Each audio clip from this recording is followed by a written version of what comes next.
अच्छा, ये जो केस था हमारा, अच्छा अब इस तरह किया हमने कि जो हमारा है ना, क्या नाम है, नॉट टॉक्स 3, वो भी आप लोगों ने देखा होगा कि वो भी अपलोड हो गया हुआ है। और वो मोस्ट लाइकली या तो अपेयर हो गया होगा आपके सामने, या अगर अपेयर नहीं हुआ तो वो आज रात को 12 बजे के बाद आप लोगों की स्क्रीन्स पे आ जाएगा। तो आप लोगों ने फिर कोशिश करनी है कि वो भी मतलब कल कंप्लीट कर लें। कल क्लास नहीं होगी, कल डिस्कशन नहीं होगी, तो मोस्ट लाइकली फ्राइडे वाले दिन हम, यानी परसों जो है, फिर हम अगली क्लास करेंगे, जिसमें हम ये जो आज रात को जो टॉक्स अपलोड होएगा, जो टॉक्स 3 है, मतलब उसमें भी 25 केसेस हैं और उसमें भी 25 टेस्ट एक्सरे ही हैं। तो वो आप लोग अब कंप्लीट करेंगे, और उसके बाद फिर हम उनको आगे डिस्कस करके, तो फिर हम एक्सरेज, चेस्ट एक्सरेज को हम कंप्लीट कर देंगे। और जो फ्राइडे से, यानी फ्राइडे और फ्राइडे से अगले दिन जो आपके टॉक्स के सेशंस आएंगे, उसमें मोस्ट लाइकली जो है वो एमएस के और कुछ क्रॉस सेक्शन अब हम साथ ऐड कर देंगे, ताकि अब क्रॉस सेक्शन थोड़ी सी अब आप लोगों की वो भी साथ साथ स्टार्ट हो जाए। तो इसलिए ये जो आपका इस वक्त है, ये चेस्ट एक्सरे का हमारा जो मेन, यानी कि मेन फ्रेम, यानी कि जो मेन हमारा ब्रेड अर्निंग था, वो हम इस वक्त कर रहे हैं, कि जो आपके लिए ब्रेड एंड बटर है ख़ासतौर पे एग्ज़ाम में। तो इसलिए जो है वो उसको भी आप एक दफ़ा, यानी कि ये आज 25 और के बाद हम 50 कंप्लीट कर चुके होंगे आज की डिस्कशन में। और उसके बाद फिर हमारे पास 25 और होंगे कल के लिए, और उसके बाद फिर हम रैंडमली देते रहेंगे। लेकिन वो पूरा जिस तरह होता है ना कि डोमिनेंट नहीं होंगे, लेकिन वो पार्ट होंगे आपके सारे टॉक्स के। तो इसमें हम जो स्टार्ट करते हैं, पहला जो हमारा चेस्ट एक्सरे 52 जो था नंबर, और आप लोगों के लिए वो केस नंबर 1 था उसका, जो ये था, इसमें जो इम्पोर्टेंट फाइंडिंग थी वो मैं पहले आपको मार्क करता हूँ। एक तो थी कि जो यहाँ पे आपका जो मीडियस्टाइनम था, उसकी ठीक ठाक वाइडनिंग थी, और वो अच्छा खासा यहाँ से वाइडेंड होता जा रहा था।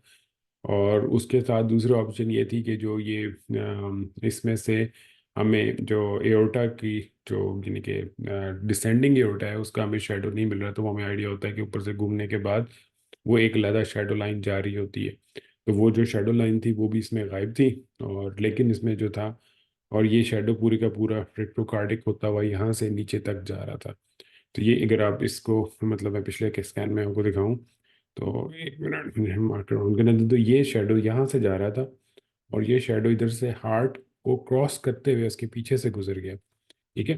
तो अब इस वजह से, चूंकि इसकी डिस्ट्रीब्यूशन शेडो की इस तरह की थी, तो अगर आपको इस तरीके का शेडो मिले, वाइडनिंग है डिसेंडिंग एओर्टा की, तो इसके अंदर जो आपके पास मोस्ट लाइकली जो आपकी पैथोलॉजी होती है, वो आपकी डायसेक्शन, एओर्टिक डायसेक्शन के लिए सबसे ज़्यादा इंपॉर्टेंट होती है। और अगर आपको इस तरह डिसेंडिंग एओर्टा का मफल्ड मिले, यानी कि जो पेरेंट्स है, और सेकंड आपको अगर वो जो इसमें मतलब यानी कि जिस तरह इसकी शेडोइंग और रेट्रोकार्डिकली वो कंटिन्यू कर रहा हो, तो ये सारी की सारी चीज़ें जो हैं डिसेंडिंग एओर्टिक एनोरिज्म के लिए यानी कि कंसिडर की जाती हैं। बस ज़रूरी नहीं है कि वो, आपको पता ही है कि जब अगर आपने एओर्टिक डायसेक्शंस की वो क्लासिफिकेशन की है, तो उसमें डिसेंडिंग एओर्टा ओनली जो डायसेक्शंस हैं वो भी होती हैं, और वो सिर्फ और सिर्फ डिसेंडिंग एओर्टा को, उसमें असेंडिंग एओर्टा का जो पार्ट है जो ये नज़र आ रहा है, ये क्लियर था। और उसके बाद जो थी, जो ट्रेकियल डेविएशन पेशेंट की वजह से थी, और बाकी सारे की सारी इसमें चीज़ें ठीक। लेकिन एक और चीज़ जो इसमें आपको कई बार मिलती है, वो लेफ्ट एपिकल प्लूरल थिकनिंग मिलती है, स्पेशली जब वो असेंडिंग एओर्टा को भी इन्वॉल्व करे और वो लीकिंग हो जाए डायसेक्शन। अगर वो लीकिंग डायसेक्शन होगी, तो फिर हमें दो फाइंडिंग्स और मिल जाती हैं। वो क्या होगा कि ब्लड यहाँ से एपिकल पूलिंग में चला जाएगा, क्योंकि पेशेंट जो है वो अगर सुपाइन में है तो उसके लिए मुश्किल होगा, यहाँ पे ब्लड ऊपर जमा हो जाएगा, और लेफ्ट साइड पे जो लंग होगा वो थोड़ी सी हेज लाइक ओपेसिटी भी देगा अप से डाउन तक। तो वो दोनों फाइंडिंग्स जो हैं वो इस चीज़ को इंडिकेट करती हैं कि लेफ्ट साइड पे जो हाइड्रो, यानी कि बेसिकली ब्लड आ गया थोरेसिक कैविटी में, या और दूसरा उसके अंदर जिसको हीमो थोरेक्स कहेंगे, और प्लस ये के साथ वो एपिकल पूलिंग करना शुरू कर देता है। तो ये दोनों चीज़ें थी, लेकिन ये जो सबसे ज़्यादा सिग्निफिकेंट फाइंडिंग थी इसमें, वो डिसेंडिंग एओर्टिक एन्युरिज्म का था। और जो उसमें अब आप लोगों के पास जो ठीक थे लोग, लेकिन इसमें आप लोगों को मेरा तो ख्याल था कि ज़्यादा अच्छा आप लोग परफॉर्म करेंगे, लेकिन मेरे ख्याल से एक एओर्टिक एनोरिज्म और एओर्टिक डायसेक्शन में एक डॉक्टर मेमूना ने कहा है, और एक डॉक्टर ज़ारा नसरुल्लाह ने कहा है, उसमें भी उन्होंने भी एओर्टिक एनोरिज्म कहा है। जबकि जो एओर्टिक एनोरिज्म होता है वो नॉर्मली डिसेंडिंग एओर्टा का इतना ज़्यादा लाइकली नहीं होता, वो असेंडिंग एओर्टा का होता है।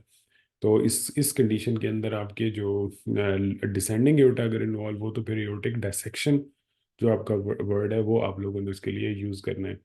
और इसके अलावा बाकी थोरेसिक एओर्टिक एनोरिज्म, एनोरिज्म का वर्ड आप लोगों ने ज़्यादा यूज़ किया है, जबकि ये जो है डायसेक्शन का वर्ड आपने यूज़ करना है। ये याद रखें कि जो एनोरिज्म होता है वो नॉर्मली असेंडिंग एओर्टा का होता है।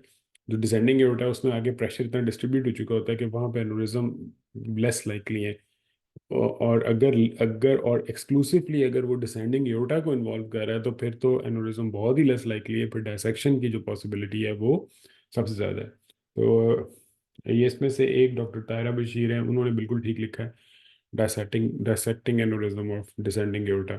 तो ये बिल्कुल सही है। उसके अलावा लेकिन उसके बाद फिर आपके पास जो बाकी थी इसके अंदर जो चीज़ें आपने ऐड करनी थी वो यही था कि जो सबसे पहले अर्जेंटली आपने जो था सीटी ऑफ एओर्टा, यानी कि सीटी एओर्टो एओर्टोग्राफी या एंजियोग्राफी ऑफ एओर्टा जो है वो करना था।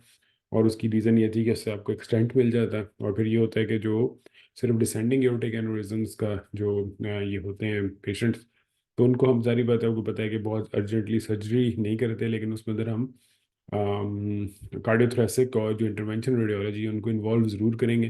तो हम अगले इसको रेफर कर देंगे thoracic surgery, cardiothoracic surgery and other उन दूसरे लोगों के लिए।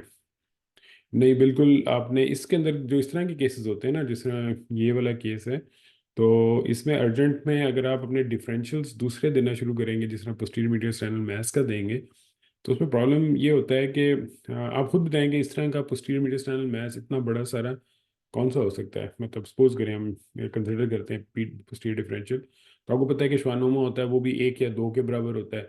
न्यूरोब्लास्टोमा हो सकता है, वो भी फोकल मैस लीजन हो सकता है। लेकिन इस तरह का जो लीजन है उसमें आप, मेरा मशवरा ये है कि बहुत ज़्यादा पोस्टीरियर मीडियल स्टैनल मैसेस का डीडी ना डालें, क्योंकि ये आपको पैथोग्नोमिकली पहले नंबर पे डायसेक्टिंग एओर्टिक एनोरिज्म डालना चाहिए, और उसके बाद सीटी एंजियोग्राफी सजेस्ट कर देनी चाहिए। अच्छा जी, इससे अगला जो पेशेंट था वो ये था, और इसमें नहीं, हेमाटोपोइसिस बिल्कुल भी नहीं आएगा। वो बायलैटरल जो है वो पैरासाइट, वो उसमें आता है, क्या कहते हैं उसको, पैरामीडियस्टाइनल होता है, पोस्टीरियर मीडियस्टाइनल मैसेज होते हैं, लेकिन वो दोनों साइडों पे नॉर्मली आ रहे होते हैं, और एक साइड पे आप उसमें नहीं डालना। और उसके अंदर जो दूसरा होता है वो जो आपका जो उसके अंदर नॉर्मली आपको ना लेस लाइकली है कि वो एक्सरे पे आपसे वो एक्सपेंड वो करेंगे, ये जो यानी एक्सरे पे आपसे एक्सपेक्ट करेंगे कि एक्स्ट्रा मेडुलरी हेपाटोपोइसिस आप देंगे।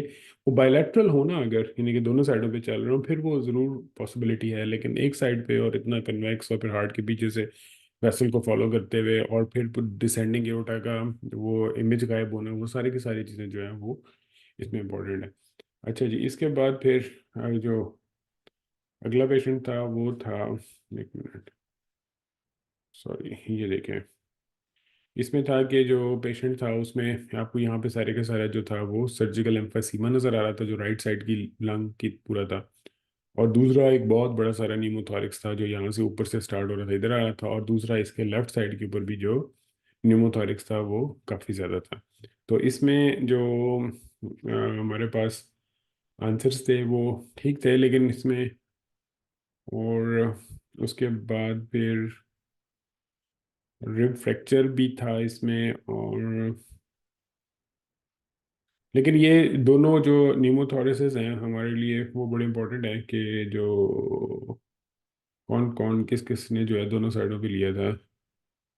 अच्छा, मेल प्लेस्ड ईटीटी ट्यूब तो ठीक है, यहाँ पे ईटीटी ट्यूब तो मेल प्लेस्ड नहीं है, वो तो अपने यहाँ कैराना से जो है वो ऊपर अपनी इसकी लोकेशन जो है वो सही थी। बल्कि ट्रेकिया थी इसमें, तो ईटीटी ट्यूब शायद भी डली, एक मिनट देखने दें मुझे, इसमें थी ईटीटी ट्यूब, नहीं इसमें तो मेरे ख्याल से ट्यूब डली नहीं हुई। हाँ, इसमें तो यहाँ पे तो ईटीटी ट्यूब कोई नज़र नहीं आ रही। अच्छा, उसके बाद फिर इसमें कम लोगों ने ही ढूंढा है इसको, जो एम्फासीमा था। तो मेरा ख्याल है कि जो ये, सॉरी, एम्फासीमा और जो न्यूमोथोरेसिस हैं वो, और ख़ासतौर पर पोस्ट ट्रॉमेटिक पेशेंट के, इसमें तो बड़े क्लियर कट थे कि यहाँ पे अगर आप लंग देखें तो इसमें आपको लंग ये जाता नजर आ रहा है, बिल्कुल ही सेपरेट है, और बाकी ऊपर एयर अलग पड़ी हुई है, और इधर से भी लेफ्ट साइड से भी ये लंग की मार्किंग जा रही है, और ऊपर भी एयर पड़ी हुई है। तो इसमें अब आप लोगों में से न्यूमोथोरिक्स, मेरा ख्याल है कि एक दो तीन, हार्डली चार लोगों ने जो है वो इसको कमेंट किया है न्यूमोथोरिक्स को। और ये जो है जाहिर बात है कि मतलब इसका मतलब है कि अगर आप ट्रोमेटिक पेशेंट और सर्जिकल एम्फाइसीमा के साथ पेशेंट है ना, तो ट्रॉमा फौरन कंसिडर किया करें, क्योंकि सर्जिकल एम्फाइसीमा इस तरह क्यों डेवलप करेगा पेशेंट के अंदर। तो इसलिए आपने इस पेशेंट के अंदर जो है वो हमारे तीन चार लोग ही पास हुए हैं, और जिन्होंने इसमें न्यूमोथोरिक्स पिक नहीं किया, बाकी बेशक जो मर्जी फाइंडिंग लिखी है, तो वो इसमें हार्डली 4 नंबर लेंगे 10 में से। तो इसलिए जो है वो बाकी कंट्यूजन्स लिखी हुई है, रिब फ्रैक्चर भी लिखा हुआ है, पल्मोनरी कंट्यूजन लिखी हुई है, लेकिन जो न्यूमोथोरैक्स जो मेन फाइंडिंग थी इसके अंदर, वो स्किप कर दी आप लोगों ने। ये इसके अंदर फाइंडिंग थी सारी की सारी। अच्छा जो से अगला पेशेंट था, वो था क्वेश्चन नंबर 54। और इसमें जो है वो हम देखते हैं कि आप लोगों ने क्या लिखा है। इसकी फाइंडिंग ये थी, इसमें जो थी वो जो इसके अंदर जो यानी कि मैं देखता हूँ पहले। Important finding इसमें थी कि anterior aspect of the fourth rib is difficult to identify and may be destroyed, और दूसरा ill defined opacification और mass lesion। ये वाला एक लीजन था, और इसके साथ जो थी एक रिब की साथ डिस्ट्रक्शन हुई पड़ी थी। और अगर आपको मैं दोबारा जाके यहाँ से रिब्स को काउंट करवाऊँ, तो आप ये देखेंगे कि ये फर्स्ट सेकंड थर्ड, और जहाँ से फोर्थ आती है ना, उसके बाद वो सारी गायब हुई पड़ी है, और फिर फिफ्थ सिक्स्थ सेवन्थ बाकी रिब सारी ठीक है। तो अगर आप इसमें से देखना शुरू करें, तो आपको ये पता लगेगा कि जो चौथी रिब आ रही है ना, जहाँ से पोस्टीरियरली ये एंटीरियरली जहाँ पे जाती है, पोस्टीरियरली तो ठीक आती है, लेकिन जहाँ एंटीरियरली जाती है वहाँ पे आके वो जो रिब है, वो अगर आप दूसरी साइड से कंपेयर करें, तो यहाँ से रिब भी गायब हुई पड़ी है। तो इसका मतलब ये है कि ये एक फाइंडिंग अगर आप लोगों ने पिक कर ली है कि रिब डिस्ट्रॉयड है फोर्थ, तो इसका मतलब है कि फिर तो आप लोग डायग्नोसिस की लाइन पे ठीक चले जाएंगे। नहीं तो क्या होगा कि आप इसको कंसोलिडेशन बना के इन्फेक्टिव पैथोलॉजी बना के और उसके हिसाब से चलेंगे। तो इसलिए इस तरह की फाइंडिंग में जो सटल जिस तरह छोटी सी कंसोलिडेशन पड़ी हुई थी, और उसके साथ भी अगर आप लोगों ने रिब को एवेल्यूएट नहीं किया, क्योंकि एक चीज़ फॉर श्योर है कि आपके अगर इस तरह के पेशेंट्स जो हैं जितने भी हैं जिसमें इस तरह की सटल पैथोलॉजीज होती हैं, तो उसके साथ कोई ना कोई ऐसी पैथोलॉजी ज़रूर होती है कि जो आपको ये बता रही होती है कि इसका डायग्नोसिस डेफिनेट क्या है। ठीक है, तो इसके अंदर क्या था कि इसके अंदर यहाँ पे ये ट्यूमर पड़ा हुआ था, और ट्यूमर ने साथ जो थी वो राइट एंटीरियर रिब की डिस्ट्रक्शन की हुई थी। उसके बाद फिर यहाँ पे छोटा सा मैस एक और पड़ा हुआ था, और जो साथ सीपी एंगल था उसकी ब्लंटिंग थी। और उसके बाद फिर जो थी बाकी इसमें एक और मैच उन्होंने क्या था, लेकिन अगर चलें अगर आप लोगों को ये मैच जो ये वाला मैच और यहाँ से ये वाला मैच अगर ये नहीं भी मिले, तो लेकिन अगर आपने ट्यूमर और एंटीरियर रिब डिस्ट्रक्शन कर ली है तो फिर तो ठीक है। लेकिन अगर आप लोगों ने इसके अंदर रिब को नहीं एवेल्यूएट किया, और रिब को एवेल्यूएट करने की बजाय आप इसको निमोनिया सिस्ट और इन साइडों पे ले गए हैं, तो फिर अब आप लोगों को खुद ही आइडिया हो गया होगा कि इसमें फिर पास होना इस केस में भी मुश्किल है। उसकी रीज़न कि इसमें बड़ी डेफिनेट किस्म की पैथोलॉजी थी, जो मतलब जिसमें आपके पास फर्दर वो कोई नहीं था। अच्छा अब हम देखते हैं कि आप लोगों में से जो रिब की डिस्ट्रक्शन है वो किसी ने पिक की है कि नहीं। तो इसमें हाँ ये है, एक बंदा डॉक्टर वजीहा रहमान, इन्होंने लिखा है right fourth rib mass with hilar lymphadenopathy in bilateral pleural vein. इसलिए इनमें इसमें कम से कम उन्होंने ये ज़रूर किया है कि वो रिब को कम से कम अप्रिशिएट कर गई हैं कि जो रिब है उसका प्रॉब्लम हुआ है। लेकिन उसके अलावा बाकी मेरा नहीं ख्याल कि किसी ने भी जो रिब की इन्वॉल्वमेंट को मेंशन किया है। हाँ ये एक और है, रिब फ्रैक्चर, हिना हेरा आरिफ है ये इन्होंने लिखा हुआ है right mid zone opacity projected over anterior fourth rib, rib fracture with callus formation का इन्होंने दिया है। लेकिन इसमें मेरा ख्याल है कि जो कैलस फॉर्मेशन होती है, एक तो वो उसके साथ होती है जो बोन है उसके साथ सेंटर्ड होती है, और दूसरा बोन गायब कभी नहीं होती कि वो बोन ही पूरी की पूरी गायब हो जाए। यहाँ पे जो आप अगर गौर से आप देखेंगे ना दोबारा जाके, तो आप देखेंगे कि इसमें जो रिब है वो पूरी की पूरी गायब हुई पड़ी है, उसमें रिब है ही नहीं वहाँ पे। तो इसलिए इसके अंदर जो था ये बेसिकली पेशेंट जो था वो ट्यूमर का था, मैस का था, और प्रोबेबली मेलिग्नेंट पल्मोनरी मैस था। और उसके बाद और फोर्थ रिब को उसने डिस्ट्रॉय किया हुआ था, मल्टीपल मैसेज और थे। यहाँ छोटा सा मैच पड़ा था, इस जगह पे छोटा सा मैच पड़ा था, ये जहाँ पे उन्होंने इंडिकेट किया हुआ इस जगह पे और इस जगह पे। तो उसके लिए अगर आपको इस तरह का मेलिग्नेंट मैस मिले तो उसमें आपने फर्दर उसके मेटास्टेसिस को भी देखना है।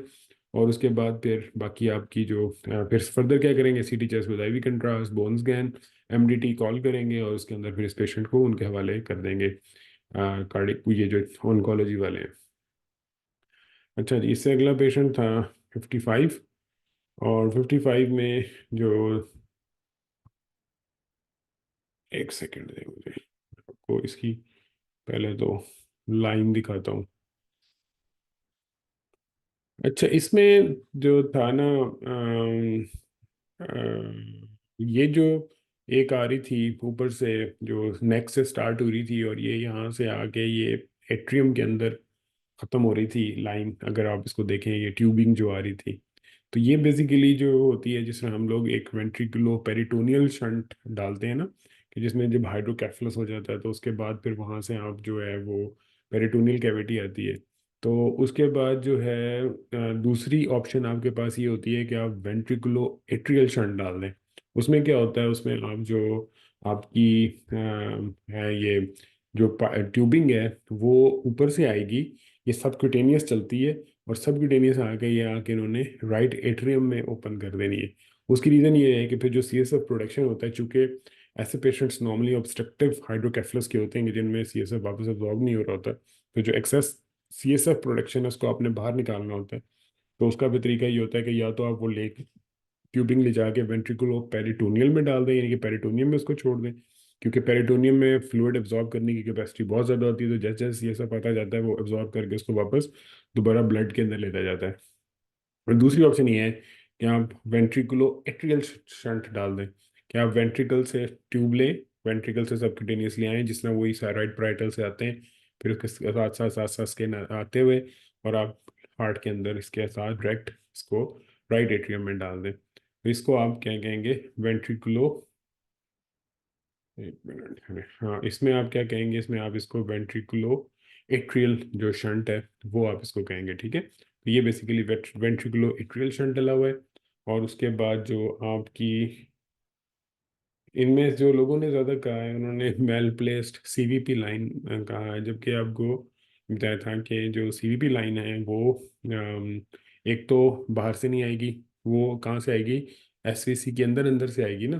तो ये तो आप अगर आप इसकी अप्रोच देखें तो क्या ये एसवीसी के अंदर से तो नहीं आ रही, ये तो टोटली बाहर गई हुई है। देखें, ये तो बिल्कुल स्किन के ऊपर से आती है, वो स्किन के ऊपर से आके फिर आके वो यहाँ से वो हार्ट के अंदर एंटर हुई है और हार्ट में चली गई है। तो ये जो इसका रूट है सारे का सारा इस ट्यूबिंग का, ये तो वीनस के ऊपर है ही नहीं, और सीवीपी लाइन ने तो आना ही वीनस के थ्रू है। तो इसलिए इसके अंदर जो है वो सबसे ज़्यादा इंपॉर्टेंट चीज़ ये है कि ये आपको लाइंस की भी आइडेंटिफिकेशन बहुत ज़रूरी है। और ये वेंट्रिकुलो एट्रियल जो शंटिंग थी वो थी, और उसने आना चूंकि स्किन के ऊपर से, मैं इसलिए बार बार कह रहा हूँ आपको कि सीवीपी लाइन से आप उसको डिफरेंशिएट कर सकें, तो वो अपने हिसाब से चल रही है, वो किसी वीनस स्ट्रक्चर का या वेस्कुलर स्ट्रक्चर को फॉलो नहीं कर रही। तो इस वजह से जो इसमें था, इसमें आप लोगों के, देखते हैं किसी ने इसको पकड़ा है या नहीं।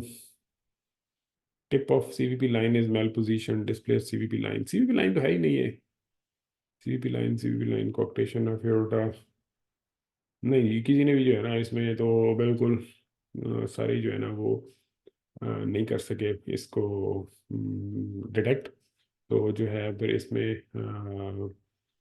यही जो है इसमें प्रॉब्लम है। तो इसमें सबसे बड़ा मसला यही है कि इसके अंदर जो आपका मेन प्रॉब्लम आया है वो आपका इसकी लोकेशन है, कि वीनस स्ट्रक्चर के ऊपर से नहीं गुजर रही है। अगर वीनस होता तो क्या देख के याद करेगा यहाँ से आती है, वो या सब क्लेवियन होती है तो इधर से गुजर जाती है, ऊपर से आती है तो यहाँ से आ रही होती है, और उसके बाद आगे सीधी यहाँ पे आके रुक जाती है, और यहाँ पे ये मीडियस्टाइनम के अंदर अंदर चलती है, क्योंकि एसवीसी जो है वो मीडियस्टाइनल स्ट्रक्चर है, उसमें से एसवीसी के साथ अंदर आना है। तो इसलिए चूंकि उसकी वजह से वो इसमें आ नहीं रही, तो ये बेसिकली यहाँ से नज़र आनी चाहिए थी। तो इसका इसका मतलब ये है कि सबसे पहले तो लाइन की आइडेंटिफिकेशन, और दूसरा उसके बाद जो था कि ये कहाँ पे टर्मिनेट होगी, वो तो जंक्शन वही रहेगा उसके अंदर, लेकिन इसमें ये चूंकि एट्रियल है तो ये डायरेक्ट आके एट्रियम के अंदर ही वो कर रही है। अच्छा, जाइगस प्लेसमेंट नहीं, जाइगस प्लेसमेंट जो होती है वो क्या होती है, वो यहाँ से आती है लाइन, और वो आके यहाँ से टिप वापस मुड़ती है। जाइगस जो होती है वो राइट मेन स्टेम ब्रोंकस के ऊपर वाली साइड से लूप करके आती है ना, इसके अंदर एसवीसी में ड्रेन करती है, इधर से आती है। तो अगर उसकी डिस्प्लेसमेंट होगी तो वो यहाँ से आके सीवीपी लाइन इधर से ऊपर जाएगी, मतलब ये यूं आके ऊपर की तरफ जाएगी। उसका केस भी दिखाऊंगा मैं आपको, लेकिन वो आगे ऊपर जाएगी। और दूसरा, बाकी तो उसका प्रोटोकॉल फॉलो करेगी ना वो सीवीपी लाइन का, कि वो जहाँ जहाँ वीनस स्ट्रक्चर है उसके अंदर से आना है उसने। तो इसलिए ये लाइन भी अब आप लोगों ने याद रखनी है कि ये लाइन जो है ये वेंट्रिकुलो एट्रियल शंट की लाइन है, और ये उसके हिसाब से इसमें देखना था। अच्छा जी, उससे अगला जो पेशेंट था वो आपका था,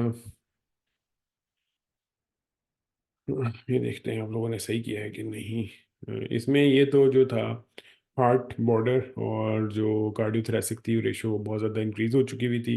इसके अंदर जो था वो टिपिकल एक कार्डियोमैगैली थी, जो कि मोस्ट लाइकली ये क्या कहते हैं इसको, डायलेटेड कार्डियोमायोपैथी, या वो जो डिसफंक्शनिंग हार्ट की तरफ चला जाता है पेशेंट, उसके अंदर चला गया था। उसके बाद फिर उसके अंदर जो था, चूंकि कार्डियोमैगैली मिल गई थी, अब आपने इसके अंदर वो सारी की सारी फाइंडिंग्स देखनी थी जो कि वीनस कंजेशन की सूरत में आती हैं।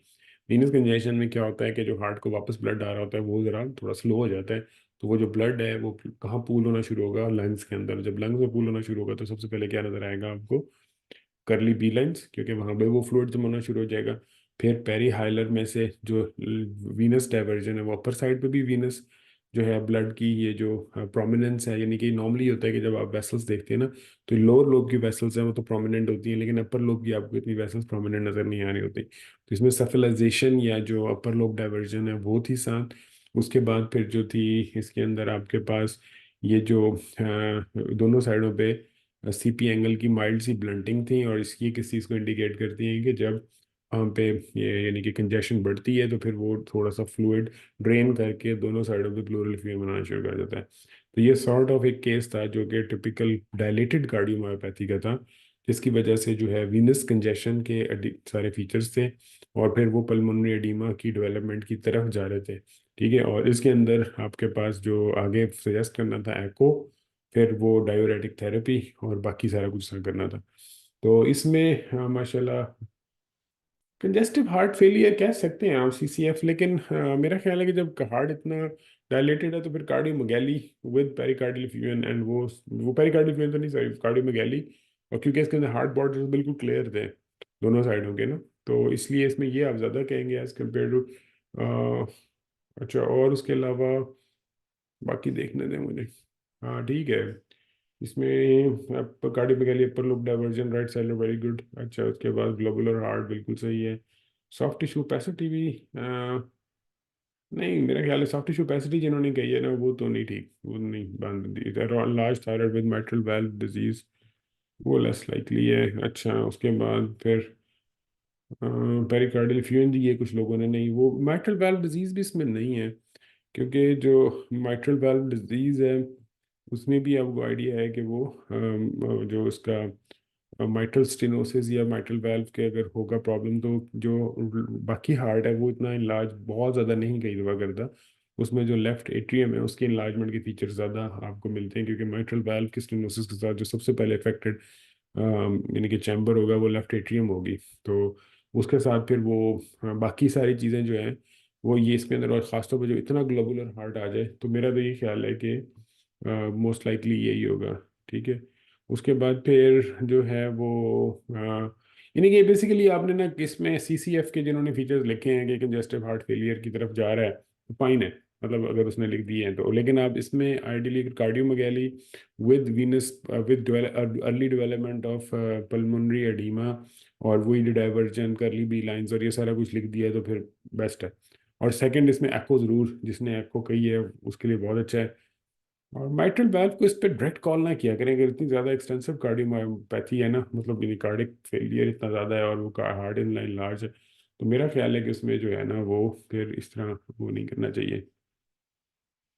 अच्छा जी, इसके बाद इसमें वो अच्छा एक सस्पिशन है ना इसमें, ठीक है, ये देखें हार्ट की आप पेंसिल ड्रॉन है इसमें, मतलब अगर आप यहाँ से भी लाइन ड्रॉ करें तो हार्ट का जो बॉर्डर है वो बड़ा यानी कि, और इतना ग्लोबुलर बड़ा सारा हार्ट है, और हर चैम्बर ही लार्ज है। तो इसलिए इसके अंदर सिर्फ एक चैम्बर को इलाज करना लॉजिकल नहीं होगा, इसमें अपने सारों को जांच करना है, और सीसीएफ के फीचर्स इसमें आपने देख लेने हैं। क्योंकि इसमें ये सिंपल यानी कि वही फेलियर जो हार्ट की जब फेलियर की तरफ जाता है और जो उसके अंदर साथ प्लूरल फ्यूजन ये एडीमा शीडीमा सारा आना शुरू हो जाता है, तो वो सारे का सारा आ रहा है इसमें। ठीक है जी। और एको सजेस्ट कर दें, बस स्ट्रेट फॉरवर्ड अपने आप को सेव करें। अच्छा जी, उसके बाद था जी इसमें, अब देखते हैं कि कौन कौन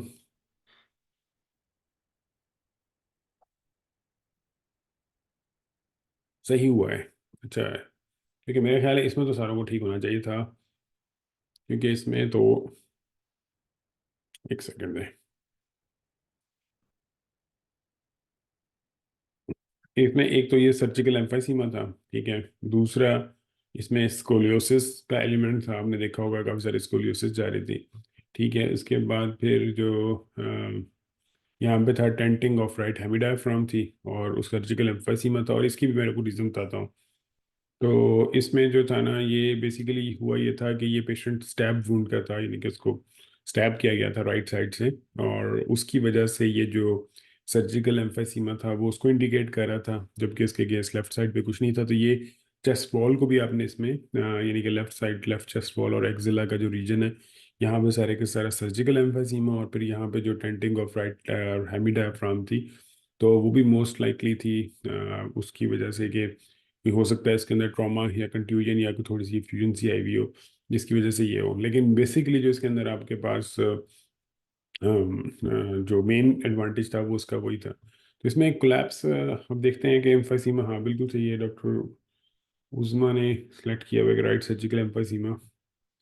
इनकी फाइंडिंग बिल्कुल ठीक है, लेकिन वो जाहिर बात है कि एम्फाइसीमा को एक्सप्लेन इसमें अगर आप लोग कर देते कि ये ट्रॉमेटिक है या वो है पोस्ट सर्जिकल है, तो वो फिर आपके लिए अच्छा था। और अब देखते हैं, सबक्यूटेनियस एम्फाइसीमा डॉक्टर आमने ने लिख दिया है सर, ल्यूसेंसी लिख दी है, लेकिन lucency in right chest wall is almost like surgical emphysema, तो वही बात है। अच्छा, उसके बाद काफ़ी सारे लोगों ने अटेम्प्ट ही नहीं किया इसको।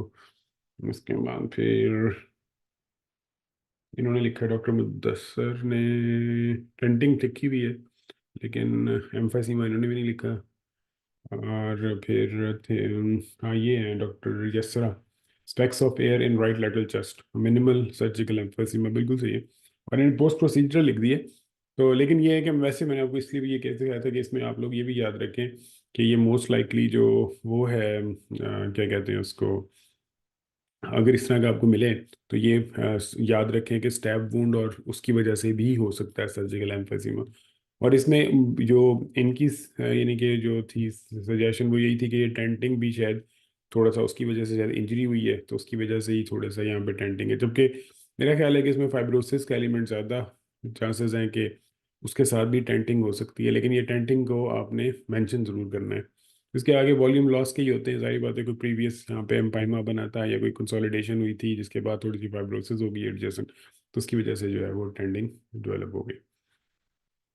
अच्छा जी, उससे अगला पेशेंट जो था, ये था टिपिकल, हाँ, एग्जाम केस, और इसमें जो था आप लोगों ने, अब देखते हैं कि इसको कैसे अटेम्प्ट किया था। ठीक है, इन्यूमरेबल टाइनी परमानेंट नोड्यूल्स है, जिसको आप सॉर्ट ऑफ मिलरी नोड्यूल्स भी कह सकते हैं, क्योंकि बिल्कुल ही माइक्रो नोड्यूल्स थे और वो डिसेमिनेटेड थे बायलैटरली। ठीक है, उसके बाद इसमें फिर आप लोगों ने डिफरेंशियल्स देने थे कि ये क्या क्या इस तरह के मिलरी पैटर्न के हो सकते हैं, जिसमें मिलरी टीबी भी हो सकती है, फंगल इन्फेक्शन भी हो सकती है। उसके अलावा जो है अगर तो पेशेंट अनवेल है, अनवेल से मुराद ये है कि उसकी तबीयत ज़्यादा ही ख़राब है, तो फिर ये metastasis infection, miliary TB, fungal infection होगा। और अगर पेशेंट वेल है, मतलब उसकी बहुत ज़्यादा तबीयत ख़राब नहीं है, तो फिर सार्कोइडोसिस और सिलिकोसिस भी इनके डिफरेंशियल में आ जाएगा। ये इसलिए बता रहे हैं कि आपके वहाँ पे मिलिट्री का मतलब सिर्फ और सिर्फ जो है वो टीबी नहीं होता। और क्योंकि एग्जाम यहाँ पे हमारे पास रूटीन में जो आते हैं उसमें तो मिलिट्री में काफ़ी ज़्यादा जो है वो टीबी का ही इंसिडेंस निकलता है। लेकिन स्टिल हम एग्जाम्स में आपने इसको इस तरीके से ही करना है कि आपने अगर पेशेंट की कंडीशन डिटेरियोरेट हुई हुई है, तो फिर मेटास्टेसिस, मिलिट्री टीबी और फंगल, ये तीनों बता देने हैं। इनको डिफ्रेंशिएट नहीं कर सकते आप। नंबर टू, फिर अगर वो उस कह के नहीं, उस पेशेंट तो बिल्कुल वेल है, कोई फीवर नहीं है, कोई कुछ नहीं है, तो फिर आपने सार्कोइडोसिस और साथ जो इसके अंदर सिलिकोसिस हैं वो भी आपने दोनों डिफरेंशियल अंदर डाल देने हैं। वो गो के बिल्कुल टिपिकल मिलिट्री पैटर्न नहीं होता कई दफ़ा, लेकिन आपको एक्सरे में कई दफ़ा ये डिफरेंशिएट होता भी नहीं है कि ट्रू मिलिट्री पैटर्न है। उसके लिए फिर अब आप ऐसे पेशेंट्स के अंदर आप कि जहाँ आपने डिस्ट्रीब्यूशन निकालनी है, तो उसके अंदर आपने जो है वो ज़्यादा बेहतर ये है कि आप उसके अंदर फिर HRCT सजेस्ट कर सकते हैं, क्योंकि इसके अंदर आपके लिए इंटरस्टिशियम से उसकी रिलेटेड जो नोड्यूल्स हैं उनकी डिस्ट्रीब्यूशन देखनी है आपने, कि वो सेंट्रल लोबुलर है, वो सेप्टल हैं, या रैंडम डिस्ट्रीब्यूशन के साथ है। तो इसके लिए फिर HRCT फाइन। अच्छा, उसके बाद फिर है माइक्रोलिथियासिस हो सकती है कि नहीं। माइक्रोलिथियासिस का दो इश्यूज है। एक तो ये होता है कि माइक्रोलिथियासिस कॉन्फ्लुएंट आती है, वो कंसोलिडेशन की तरह ज़्यादा नजर आती है। और सेकेंडली क्या होती है कि वो उसकी डेंसिटी बहुत ज़्यादा होती है। वो तो मतलब अगर वो होती तो वो काफ़ी ज़्यादा आपको जो है ना, मतलब जो ये कैल्सिफिकेशन ये जो फोकल एरियाज हैं उनकी डेंसिटी ज़्यादा नज़र आ रही होती है। वो बिल्कुल, ये तो पैची ग्राउंड ग्लास टाइप है ना, लेकिन उसमें फिर उसकी डेंसिटी ज़्यादा हो जाती है। लेकिन क्या हो सकती है, लेकिन वो सारी बात है कि उसकी डेंसिटी और उसकी डिस्ट्रीब्यूशन ज़्यादा कॉन्फ्लुएंट होती है, कि वो जिस तरह डेंस लंग्स होते हैं ना, उस तरीके की डेवलपमेंट ज़्यादा होती है इसके अंदर। और इसमें जो है ना, वही पेशेंट में वही एक्टिव टीबी होगी और ATT वगैरह सारा कुछ ये वो करके तो आप दे देंगे। तो और ये जो था, ये मिलिट्री टीबी का था। तो आप लोगों में से माशाल्लाह माशाल्लाह काफ़ी सारे लोगों ने military metastasis, military TB, active TB, तो ये तकरीबन सारे के सारे लोग बिल्कुल ठीक हैं। मेरा नहीं ख्याल कि इसमें से एक शायद एल्वुलर माइक्रोलिथियासिस लिखा है, लेकिन उसके साथ फिर उन्होंने DD में डाल दिया है मिलिट्री टीबी, तो तब भी ठीक है। और फिर डॉक्टर यसरा हैं, उन्होंने भी माइक्रोलिथियासिस लिखा है, लेकिन ठीक है, इवन फाइन। लेकिन इसमें आप इसमें जो है वो नोड्यूल्स आपने ज़रूर डालने हैं भाई। अच्छा, और military TB, interstitial lung disease नहीं लिखना आपने, क्योंकि इंटरस्टिशियल लंग डिजीज़ जो होती है वो इंटरस्टिशियम को इन्वॉल्व करती है। और जो ये नोड्यूल्स होते हैं, ये रैंडम डिस्ट्रीब्यूशन में होते हैं या फिर एयर स्पेस के अंदर होते हैं। तो ये इंटरस्टिशियम के साथ इनका एसोसिएशन इतनी ज़्यादा नहीं होती, तो इसलिए आपने इसको ILD में नहीं डालना बिल्कुल भी। खासतौर पे अगर आपको नोड्यूल्स मिल जाए ना, तो फिर आपने उसको इसमें नहीं, बिल्कुल भी नहीं डालना होता। उसके अलावा बाकी सार्कोइडोसिस वगैरह, एक ने सार्कोइडोसिस भी लिखा हुआ है, बिल्कुल सही है। इन्फेक्टिव एटियोलॉजी, अच्छा इसमें कोशिश किया करें कि इन्फेक्टिव एटियोलॉजी जो है ना, वो बहुत वाइड टर्म है। मतलब आप कर सकते हैं यूज़, अगर आपको बिल्कुल कुछ नहीं आइडिया हो रहा। लेकिन इन्फेक्टिव एटियोलॉजी शायद बहुत ज़्यादा आपको हेल्प आउट नहीं करेगी। आपको उसमें आप कह दें कि फंगल हो सकती है, TB हो सकती है, बैक्टीरियल हो सकती है, वायरल हो सकती है, ये भी इन्फेक्टिव एटियोलॉजी का वर्ड है, लेकिन इसमें आप थोड़े से ज़्यादा स्पेसिफिक हो जाएंगे। तो इसलिए आप इस तरह के वर्ड्स जो है ना, जो बहुत वाइड मीनिंग्स रखते हैं, तो उनको नहीं यूज़ करना एग्जाम में ना। उसकी बजाय आप ये कह देते हैं कि भाई, अब आप देख लें कि जो वेरिसेला नमूनिया है वो भी इस तरह प्रेजेंट कर सकता है। तो अगर आप उसमें कह सकते हैं कि जी वायरल है, तो बिल्कुल आप उसको कन्विंस कर सकते हैं कि जी वायरल है। लेकिन उस तरह आप फिर ज़्यादा मतलब क्या कहते हैं, एजुकेटेड लगेंगे, एज कम्पेयर टू कि अगर आप इन्फेक्टिव इन्फ्लेमेटरी पैथोलॉजी है या इन्फेक्टिव इन्फेक्टिव पैथोलॉजी है, इस तरह के वर्ड्स को ओमिट करें। गो के हम प्रैक्टिस में लिखते हैं, उसमें कोई वो नहीं है डाउट, कि हम लोगों की आदत है, लेकिन एग्जाम में आप लोगों ने मेक श्योर करना है कि इस तरह के वर्ड्स को हमने यूज़ नहीं करना। अच्छा जी, उसके बाद अगला पेशेंट जो है वो आपका था कि, अच्छा चलें मैं पहले आपको दिखाता हूँ ये क्या है। ठीक है जी, इसमें ये जो है वो एक ट्यूब आ रही है, जो कि NG ट्यूब है, जो कि कहाँ गई है, वो यहाँ से आई, यहाँ से घूम के ये वापस चल गई। ठीक है, तो ये कॉइल्ड NG ट्यूब थी। उसके बाद जो था दूसरा, राइट इंटरनल जुगुलर लाइन था, with tip level of lower SVC। ठीक है, उसके बाद फिर क्लियर हार्ड बॉर्डर था, स्टर्नल स्विचेस थे, क्लियर राइट हेमी डायफ्राम था, और सर्जिकल ड्रेन एक रखा हुआ था। उसके बाद फिर ऑब्सक्योर लेफ्ट हाइप डायफ्राम था, और लेफ्ट लोअर जोन की एयर स्पेस स्पेसिफिकेशन थी। ये सारी की सारी जो थी, राइट वाला लाइन क्लियर था। ठीक है, तो इसका मतलब ये है कि इसमें जो मेन पैथोलॉजी थी वो तो थी कि कॉइल्ड NG ट्यूब, कि NG ट्यूब आके वापस ऊपर चली गई थी। ठीक है, और उसके इसके इसलिए साथ एक तो ये लिखना था कि NG ट्यूब्स जो थी वो रिमूव करें और री इंसर्ट करें। और फिर जब आप री इंसर्ट करेंगे तो उसके बाद फिर आपने इसको देखना है। और दूसरा ये था कि इसमें लेफ्ट लोअर जो कंसोलिडेशन थी, इसके साथ फिर ये मोस्ट लाइकली कोई इन्फेक्टिव नमोनिया था, यानी कि ये चीज़ सारे का सारा है। क्योंकि अगर एस्पिरेशन नमोनिया होता तो वो फिर ट्रीन बर्ड की तरह आता है, और वो ज़्यादा राइट साइड पे होता है। तो इसलिए ये न्यूमोनिक पैच था एक लेफ्ट साइड पे, और उसके बाद फिर ये कॉयल की वो थी। इसमें ये दो मेन फाइंडिंग्स थी इसमें। तो अब इसमें हम देखते हैं। अच्छा, और ये जो था ना, जो इंटरनल जुगुलर लाइन जो थी वो तो अपनी जगह पे ठीक थी, यानी कि बाकी जितनी भी इसके अलावा बाकी ट्यूबिंग्स थी वो सारी की सारी जो है वो बिल्कुल सही पड़ी हुई थी, सिवाय एक NG ट्यूब के। अब हम देखते हैं कि NG ट्यूब को किन किन लोगों ने जो है वो सही किया है। तो ये है, इनमें लिखा, डॉक्टर आमना ने ठीक लिखा है कि NG ट्यूब इज कॉल्ड बैक्सवर्ड्स। उसके बाद फिर और हैं डॉक्टर ईटीटी ट्यूब ड्यूसक्लोज, नहीं नहीं वो नहीं ठीक। NG ETT tube in C two, ETT tube in C two. अच्छा जी, और एक ये लिखा हुआ है NG tube ETT tube seen, नहीं इन्होंने भी इसको रिवर्स नहीं करवाया। तो इसमें बेसिकली बाकी सारों ने किसी ने भी एनजी ट्यूब के ऊपर फोकस ही नहीं किया। तो इसलिए जब मैंने आपको पहले भी, आपको पहले दिन से पहले, लेक्चर से पहले केस से ये बता रहा हूँ कि सबसे पहले अगर आपको ट्यूब्स नजर आ गई है ना, पूरा एक्सरे छोड़ दें, ट्यूब्स को एक दफ़ा क्लियर कर लें। अगर आपने शुरू में, और होता पता है क्या है, एक चीज़ होती है जिसको कहते हैं कॉग्निशन बर्डन। कॉग्निशन बर्डन ये होता है कि अगर आपको मैं चार से ज़्यादा ट्यूब्स दिखा दूंगा किसी भी एक्सरे में, तो आपका ब्रेन उसकी तरफ जाएगा ही नहीं। आप ये एक्सपेक्ट कर लेंगे कि अब क्योंकि मेरे ऊपर बड़ा प्रेशर आना है, तो बस मैं इस चीज़ को ज्यूम कर लूंगा कि ये सारी की सारी इसकी हार्डवेयर ठीक है। अगर एक ट्यूब पड़ी होगी ना, तो आप बहुत शौक से उसको देखेंगे, आप उसको सारा क्लियर आउट करेंगे। लेकिन और प्रॉब्लम क्या है कि एग्जाम में आपके ऊपर कॉग्निशन बर्डन डाल के आपको कंफ्यूज करना होता है कि बहुत सारी चीज़ें रख दो और उनमें से एक चीज़ गलत हो। अब आप एंग्जाइटी में पहले हैं, अब आप एक एक चीज़ को क्लियर नहीं करेंगे, आप उस पर ग्रॉस ओपिनियन लेंगे कि अच्छा ये है वो है, बस ठीक है ये चल रहा है। तो इसलिए इस तरह के केसेस के अंदर आप लोगों ने अपने इस चीज़ को मेक श्योर करना होता है कि अपने कॉग्निशन बर्डन जो आपके ऊपर आ गया है, जिसमें बहुत सारी पैथोलॉजीज आपको सामने नजर आ गई हैं, तो उसको वन बाय वन लेके चलना है। और वन बाय वन लेके चलने के अलावा आपके पास कोई रास्ता नहीं है, और उसका जो रास्ता है वो यही है कि जो भी आपने स्टार्ट करना है एक दफ़ा करें। बहुत टाइम है, 3 मिनट 4 मिनट बहुत होते हैं एक एक्सरे के लिए।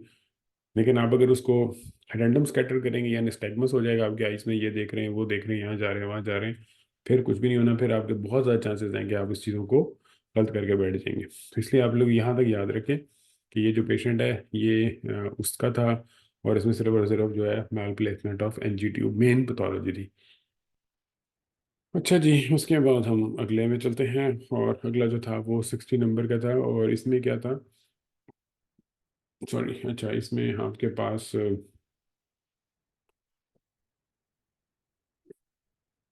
1 मिनट में इसको आगे कर दूं।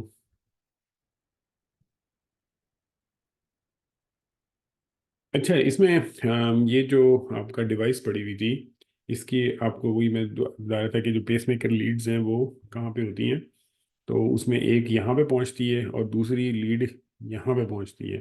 ठीक है, तो इसलिए जो है ये जो ये यहाँ पे आई हुई है, और जो कि यहाँ पे एट्रियल लीड थी और वेंट्रिकुलर लीड थी। तो ये जो इसकी वेंट्रिकुलर लीड थी, अगर आप इसको देखें, तो इस लीड को, ये जो नीचे लीड आ रही है ये यहाँ होनी चाहिए थी ना।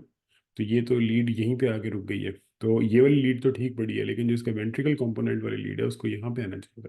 तो इसका मतलब ये है कि इसके अंदर भी यही प्रॉब्लम था कि जो इसकी राइट वेंट्रिकुलर पेसमेकर लीड थी, उसकी लोकेशन जो है वो ठीक नहीं थी, वो यहाँ पे गलत जगह पे एट्रियम के अंदर ही पड़ी हुई है। और फिर जो है ये प्रॉब्लम इसमें जो है वो सही नहीं होगा। तो इसलिए इसके रीपोजिशनिंग रिक्वायर्ड है। इसमें पेसमेकर की इस लीड को उठा के राइट वेंट्रिकल के अंदर पहुंचाना है, ये राइट वेंट्रिकल से बाहर है। तो इसलिए ये पेसमेकर की सिर्फ मैल पोजीशनिंग थी। तो इसमें माशाल्लाह ये डॉक्टर मैविश ने ठीक लिखा है। Doctor pacemaker long left cardiac body, नहीं यानी इसकी पोजीशन। उसके बाद फिर डॉक्टर अमन में mal malplaced cardiac pacemaker lead, हाँ ये भी सही लिखा है। उसके बाद और फिर हाँ बेल पेसमेकर डॉक्टर हिरा आरिफ ने भी ठीक लिखा है। और और डिसलॉज्ड पेसमेकर, डिसलॉज्ड पेसमेकर की बजाय ना सिर्फ आपने राइट वेंट्रिकुलर लीड की मेल पोजीशनिंग लिखनी थी। अब ज़्यादा स्पेसिफिक सिर्फ एक ये वाली लीड जो थी ना, जिसको यहाँ होना चाहिए था घूम के, वो यहाँ पे पड़ी रह गई। ये यहाँ पे ठीक पड़ी है, यानी कि ये वाली लीड को इधर आ जाना चाहिए था बस।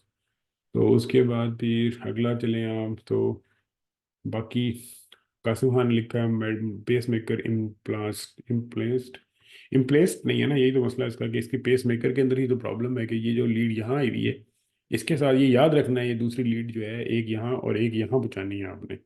और अगर आप यहाँ पे नहीं पहुँचाएंगे तो इसका मतलब है कि फिर ये पेशेंट अगर पेस मेकर इसका स्टार्ट होगा तो ये उल्टा इसको एरिथमिया में लेके जाने की कोशिश करेगा। वही तो हमने रोकना होता है इसके अंदर।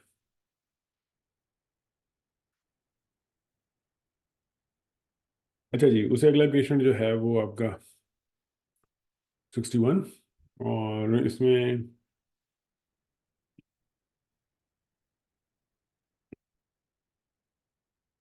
इसमें क्या फाइंडिंग्स थी, इसमें जो फाइंडिंग्स थी वो आपके ये सारे के सारे जो रिंग शेडोज आ रहे थे, बायलैटरल पेरीहाइलर ये थे, और उसके बाद ये इंटरनल जुगुलर लाइन थी। उसके बाद ये इसकी ईटीटी ट्यूब आ रही थी, ये देखें यहाँ तक, ये कराना से ऊपर है तो ये भी ठीक है। उसके बाद हार्ट बॉर्डर सही है, बाकी सारा कुछ ठीक है। तो इसमें बेसिकली जो इसकी फाइंडिंग थी वो ब्रोंकिक्टेटिक चेंजेस की थी, कि ये इसमें पेशेंट के अंदर ब्रोंकिक्टेसिस थी। और अगर ब्रोंकिक्टेसिस मिले आपको तो आपने सबसे पहले ये पूछना है कि क्या इसका कंपैरिजन के लिए पीछे कोई एक्सरे हमारे पास मौजूद है, कि ये कोई पहले की एक ब्रोंकिक्टेसिस आ रही है या ये कोई न्यू डेवलप हुई है। और अगर वो कहते हैं कि जी ये ब्रोंकिक्टेसिस पहले से आ रही हैं, तो फिर आप कहेंगे कि जी सीटी को हम सजेस्ट करेंगे और कंपेयर करेंगे कि ये प्रोग्रेसिव तो नहीं है, कि ये कोई इन्फेक्शन कोई ऐसी चीज़ तो नहीं है जो इसको रिकरेंट, जिस तरह टीबी में हो जाती है ब्रोंकिक्टेसिस या बाकी डिजीज में होती है, तो कोई ऐसी चीज़ तो नहीं है। और इवन के एबीपीए में अपर लोब होती है, लेकिन इसमें ज़्यादा प्रिडोमिनेटली मिड लोअर लोब थी। लेकिन इसमें जो थी वो फाइंडिंग यही थी कि ये आपने रिंग शेडोज सारे के सारे ढूंढने थे और उसके अंदर ब्रोंकिक्टेसिस डालनी थी। तो इसमें कैविटी लीजन नहीं है, आपने ब्रोंकिक्टेसिस देनी थी। तो इसमें ब्रोंकिक्टेसिस वाले जितने लोग हैं वो कितने लोग हैं,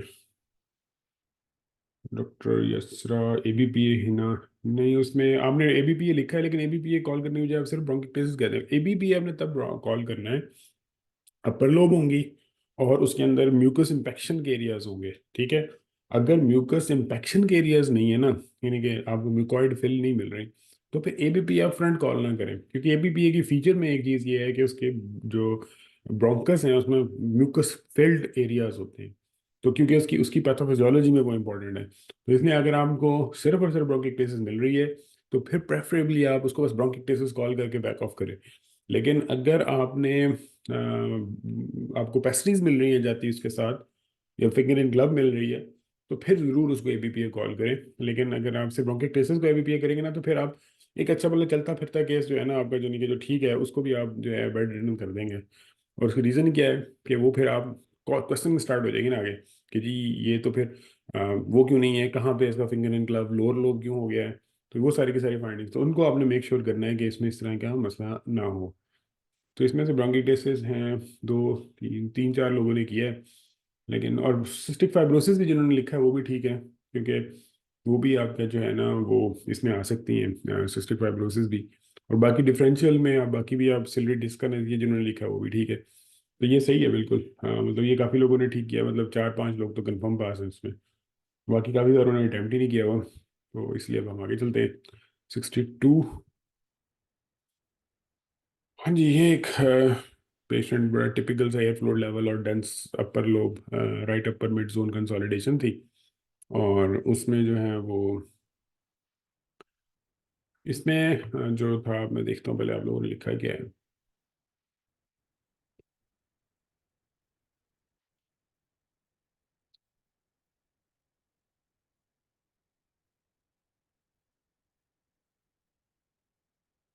अच्छा, इसमें जो पेशेंट है ना, इस तरह का अगर पेशेंट आ जाए तो अब ये वही वाला है कि जिसमें आपके पास एक प्री एग्जिस्टिंग कैविटी में भी इन्फेक्शन हो सकती है, एब्सेस भी हो सकती है। और अगर आपको इस तरह की पेशेंट में एब्सेस मिल जाए तो फिर आपने इसके बाकी भी देखना होता है कि क्या कोई एस्पिरेशन वगैरह तो नहीं हुई इसके साथ। तो ये जो पेशेंट थी, ये पेशेंट था, इसको एस्पिरेशन की वजह से जो है ये स्टार्ट हुआ था। अब इसमें प्रॉब्लम ये होता है कि जो लोअर लोब की टिपिकल एस्पिरेशन नमोनिया की इन्वॉल्वमेंट है वो तब होती है जब पेशेंट चल फिर रहा हो। जो बेड रिडन पेशेंट्स होते हैं ना, उनमें अगर एस्पिरेशन हो जाए तो वो मिड जोन्स में ज़्यादा जाती है ना, तो वो तो फिर लोअर लोब में उतनी प्रिडोमिनेंट नहीं होती जितनी अपराइट जो बंदा चल फिर रहा है उसकी जो एस्पिरेशन ये हो रही है तो उसके अंदर होता है। लेकिन जो यानी कि हॉस्पिटलाइज पेशेंट्स हैं, उनमें एस्पिरेशन का एरिया कोई भी हो सकता है। तो इसमें बाकी मेजोरिटी लोगों ने ठीक लिखा है कि ये कोई इन्फेक्टिव प्रोसेस और एब्सेस हो सकती है जिसमें एयर फ्लूइड लेवल है। और अगर आप लोग ये consolidation with air fluid level तक पहुंच गए हैं, एब्सेस बना दिए, तो ऑलमोस्ट पास है। लेकिन अब उसके बाद क्या करना है आपने उसके बाद एक तो ये है कि जो इसका आइडियली तो इसकी हिस्ट्री ज़रूरी है अब आपके लिए, कि आप उसे पूछेंगे कि क्या पेशेंट कोई डिबिलिटेटेड तो नहीं है, कोई कॉम्प्रोमाइज़ तो नहीं है, न्यूरल कॉम्प्रोमाइज़ तो नहीं है, बेड रिडन तो नहीं है। अगर बेड रिडन वगैरह है तो इस एरियाज के अंदर जो most likely cause of abscess होगी, ऐसे पेशेंट्स के अंदर वो एस्पिरेशन भी हो सकती है। तो आपने उस सूरत में एनपीओ कर देना है इस पेशेंट को और फिर इसका फर्दर वर्कअप करना है। और दूसरा ये है कि जो हाइड्रेटेड सिस्ट इस तरह नहीं होती, हाइड्रेटेड सिस्ट मैं दिखाई थी आपको, कि वो जो है सिस्ट होती है, और फिर वो साथ अगर स्प्रेड करेगी तो वो कंसोलिडेशन के एरियाज बड़े सारे बना देगी। और उसमें एयर नॉर्मली नहीं आती, एयर फ्लो लेवल नहीं आता जब तक कि वो बर्स्ट ना करे या वो कम्युनिकेट ना करे। तो इसमें एब्सेस ज़्यादा चांसेस हैं। और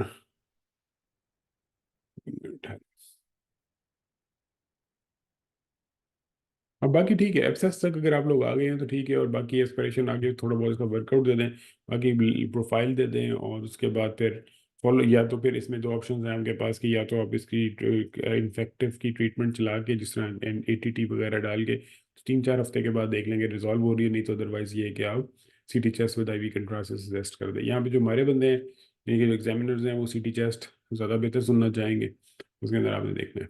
अभी एक पेशेंट था अगला, इसमें आपके पास जो फाइंडिंग्स थी, एक्सटेंसिव सबक्यूटेनियस एडीमा था, वो सॉरी सबक्यूटेनियस एम्फाइसीमा था। उसके बाद फिर यहाँ पे आपको फ्रैक्चर्स नज़र आ रहे थे रिब के, ठीक है। उसके बाद फिर ये नहीं, इसका मतलब ये है कि मल्टीपल ट्रोमेटिक फ्रैक्चर्स थे। और उसके बाद आपको एक मिनट ये मैं दिखाता हूँ, ये जो आपके ये यहाँ पे रिब फ्रैक्चर्स थे। उसके बाद ह्यूमरल नेक का फ्रैक्चर था, ये जो यहाँ पे आया हुआ था, ठीक है। उसके बाद जो इसमें एक न्यूमोथॉरिक्स जो था वो भी था। और उसके बाद इसमें राइट मिड कंसोलिडेशंस थी, ये राइट साइड पे, जो कि सारी बात है कि मोस्ट लाइकली इसकी कंट्यूजन्स थी, और ऑब्सक्योर्ड राइट हेमिडायफ्राम था।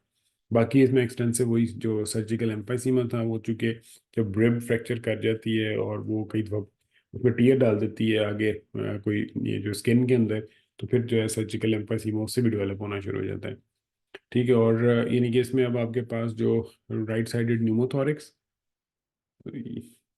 जो ये देखें ये जा रहा है लंग। आप अगर इसको गौर से देखेंगे ना, मैं एक मिनट आपको इसको बड़ा करके दिखाता हूँ। ये देखिए, ये लंग की मार्किंग जा रही है, ये गई। तो ये बाकी ये सारा ऊपर जो है ये वो था इसके अंदर, पूरे का पूरा न्यूमोथॉरिक्स पड़ा हुआ था। और ये जो अजीब सी कलर से नज़र आ रहे थे, ये मोस्ट लाइकली उसके स्किन की एम्फाइसीमा की जो चेंजेस थी वो उसके ऊपर ओवरले कर रही थी, जिससे इस तरह लग रहा था कि ये लंग मार्किंग शायद ऊपर तक जा रही है। तो हम देखते हैं कि एम वो जो न्यूमोथॉरिक्स है वो किस किस ने पिक किया है। न्यूमोथॉरिक्स में आप लोग काफ़ी कम ही पिक करते हैं, क्योंकि आज मेरा 4 केसेस आए हैं, और बाकी सारी चीज़ें पिक्ड हैं, लेकिन स्वाय जो है वो न्यूमोथॉरिक्स को जो है वो बहुत ज़्यादा लिफ्ट नहीं कराई जाती। तो इसलिए आप लोगों ने यही मेक श्योर करना है। और जो वो एग्जामिनर्स हैं वो सारे के सारे इसी मामले में बड़े यानी कि कान लगा के बैठे होते हैं कि अगर ये न्यूमोथॉरिक्स है तो क्या इन्होंने न्यूमोथॉरिक्स कहा है या नहीं कहा। तो इसमें भी मेरा नहीं ख्याल कि किसी ने भी न्यूमोथॉरिक्स पे कमेंट किया है। इसलिए मेरी सजेशन ये है कि आप लोग जो न्यूमोथॉरिक्स जिस तरह आता है ना, तो और ख़ासतौर पर जो ट्रॉमा के पेशेंट्स हैं उनमें से तो ज़रूर देखना शुरू करें। मैं कोई भी नहीं, किसी ने भी नहीं कहा, न्यू मीडिया स्टैंड में कहा एक दो ने, लेकिन ये तो क्लियर कट न्यूमोथॉरिक्स है। राइट हेमिथॉरिक्स लिखा हुआ है नहीं। तो इसलिए जो है ना, बाकी तो फाइंडिंग सारी सही है, लेकिन अगर आपने ये जो लंग का दोबारा मैं आपको दिखा देता हूँ, ये जो पूरे का पूरा एक क्लैप्स होके ये लंग पड़ा हुआ है, यहाँ आपको नजर आ रहा होगा एक ओपेसिटी सी पड़ी है, ये टोटल लंग है। ये जो ऊपर सारी की सारी नजर आ रही है ना आपको, यूँ शेडोइंग सी जाती हुई जो कि यहाँ तक भी नजर आ रही है, ये लंग की नहीं है, ये बेसिकली आपके जो सबक्यूटेनियस एम्फीसीमा है उसकी भी इस तरह की अपेयरेंस आती है। इसलिए आप ये भी मेक श्योर करेंगे कि ट्रॉमेटिक पेशेंट में अगर सर्जिकल एम्फीसीमा है, फिर अब आपने इसको डबल चेक करना है कि कहीं पे, क्योंकि यहाँ पे अगर आप वैसे किसी एक्सरे में देखते तो आपने कहना लो जी लंग मार्किंग तो नज़र आ रही है, तो लंग मार्किंग नहीं है ये बेसिकली वो है आपका एम्फाइसीमा, और लंग ये पड़ा हुआ है नीचे, ठीक है। ये इसको आप लोगों ने, मैं दोबारा दिखा देता हूँ आपको, ये देखिए ये लंग जा रहा है नीचे पड़ा हुआ, पूरा क्लैप्स पड़ा है ये लंग। ये ऊपर लंग कोई नहीं है, ये सारे के सारे एयर पड़ी हुई है और इसके ऊपर वैसे अपेयरेंस आ रहा है।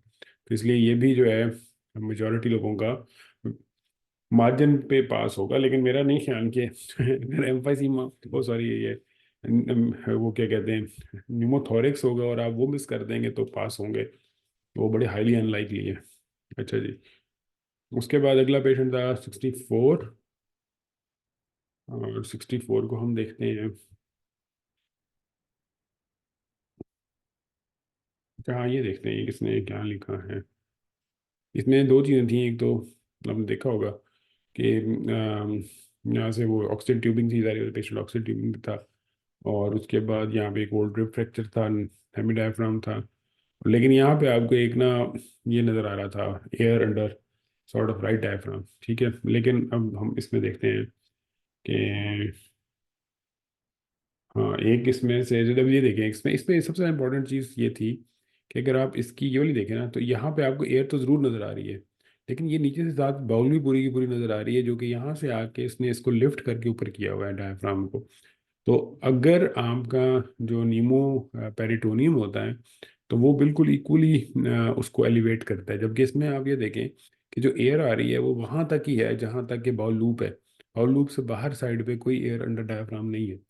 तो ये जो होते हैं, यानी कि जिसने इसने एलिवेट किया हुआ है, ये बाउल के अंदर की वो एयर है, जिसने वैसे सिंपली इसको जो है वो एलिवेट कर दिया हुआ है। तो इसलिए इसके अंदर जो मेन फाइंडिंग थी वो बेसिकली सॉर्ट ऑफ कुछ भी नहीं थी, यानी कि शिलाडिटी सिंड्रोम कह सकते थे आपके, जो जिसमें जो है वो इंटरपोज करता है। तो ये बेसिकली सूडो न्यूमोपेरिटोनियम था। तो अगर आप लोगों ने इसमें सूडो न्यूमोपेरिटोनियम पे किया है, जो कि डिफरेंशियल डायग्नोसिस में एक दो तीन लोगों ने लिखा हुआ है, तो वो फिर तो बहुत अच्छा है।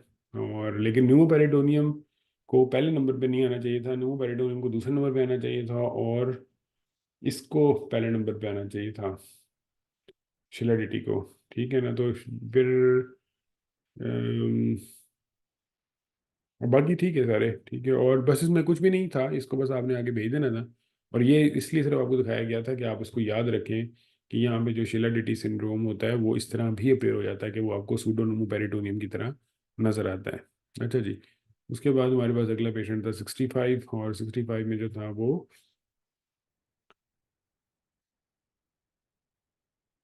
अम,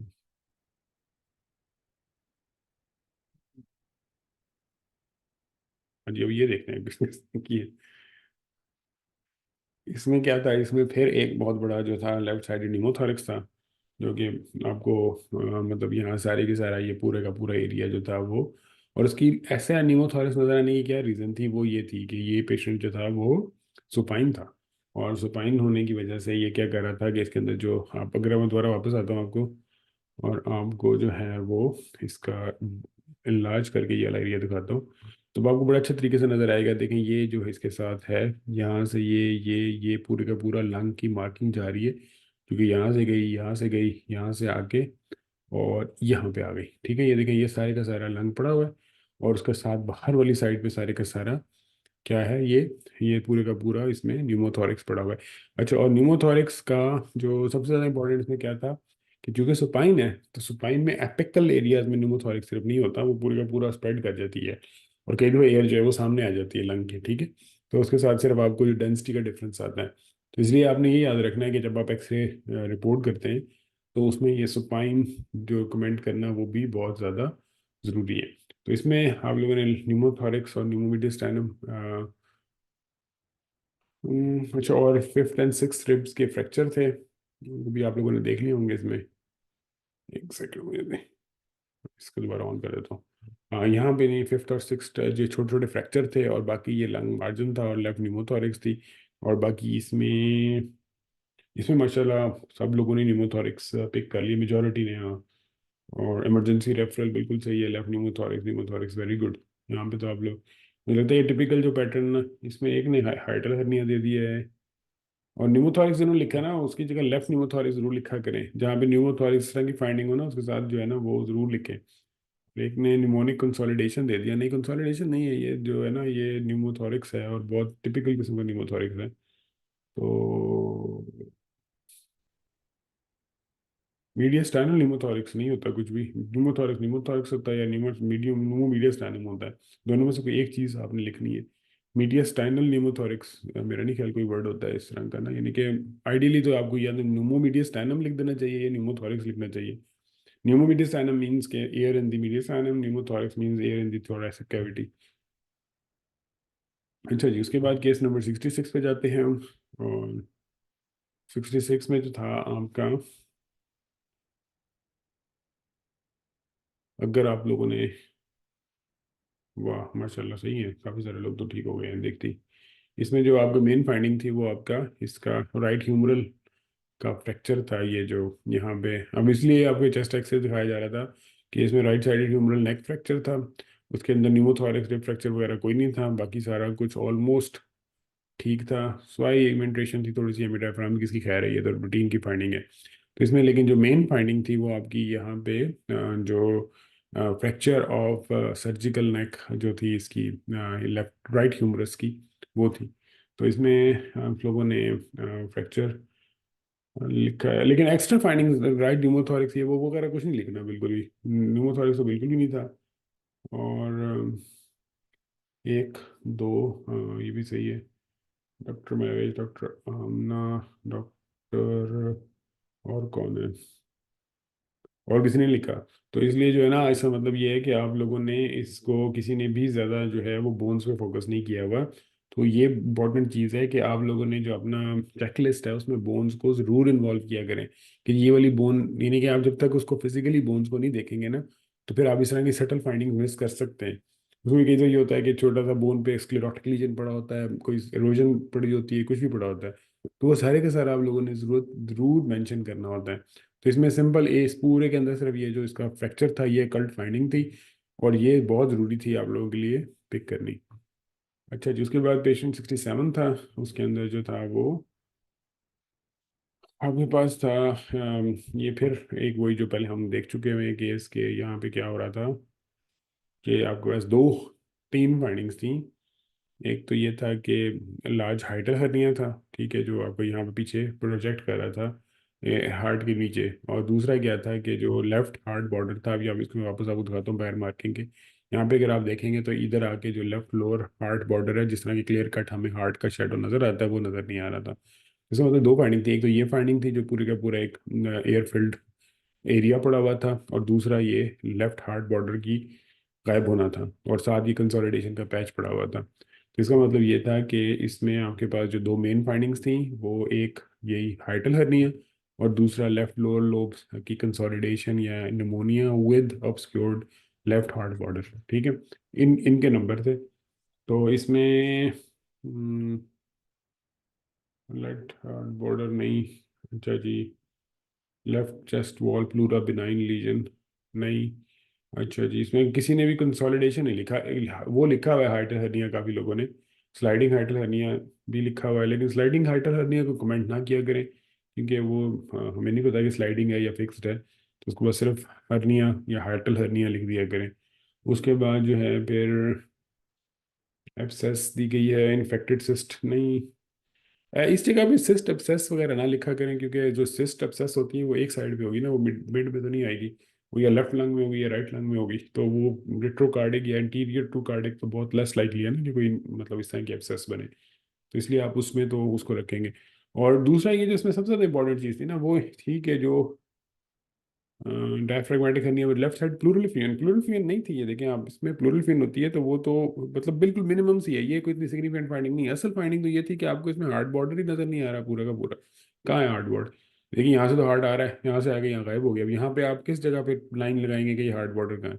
और अगर आपको हार्ट बॉर्डर नहीं नजर आ रहा है, तो इसका मतलब लेफ्ट लोअर लोब की कंसोलिडेशन है, ठीक है। और कंसोलिडेशन का मतलब ये है कि वहाँ पे निमोनिया हुआ, कुछ भी हुआ, उसके साथ छोटी सी मिनिमल प्लूरल फिन पड़ी, लेकिन वो मेन फाइंडिंग नहीं है प्लूरल फिन।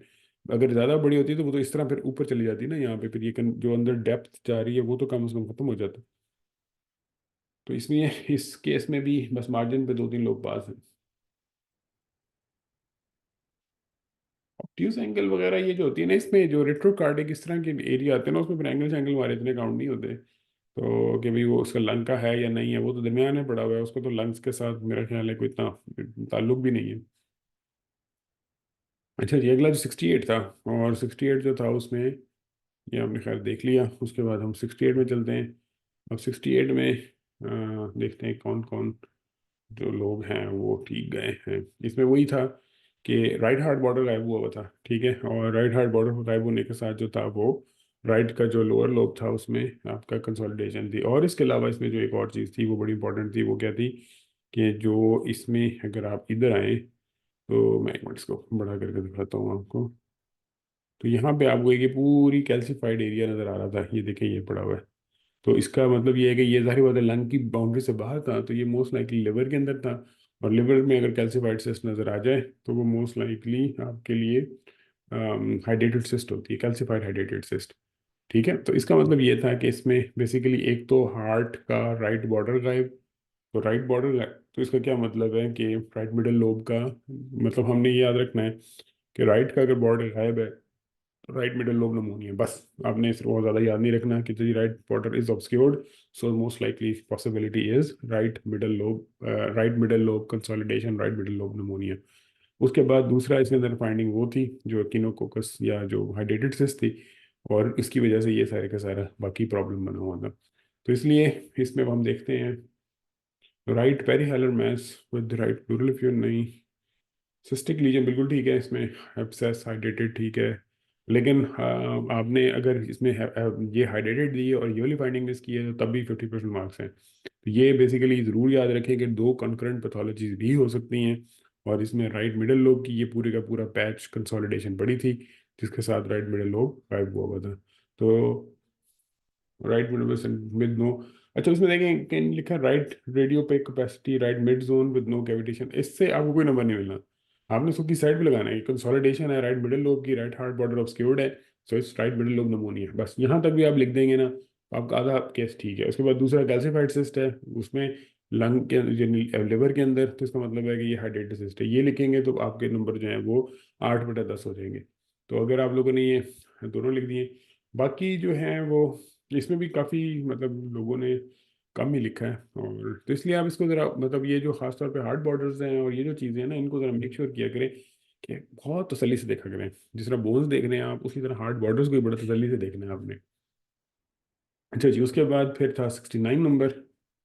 ये मेरा ख्याल है एक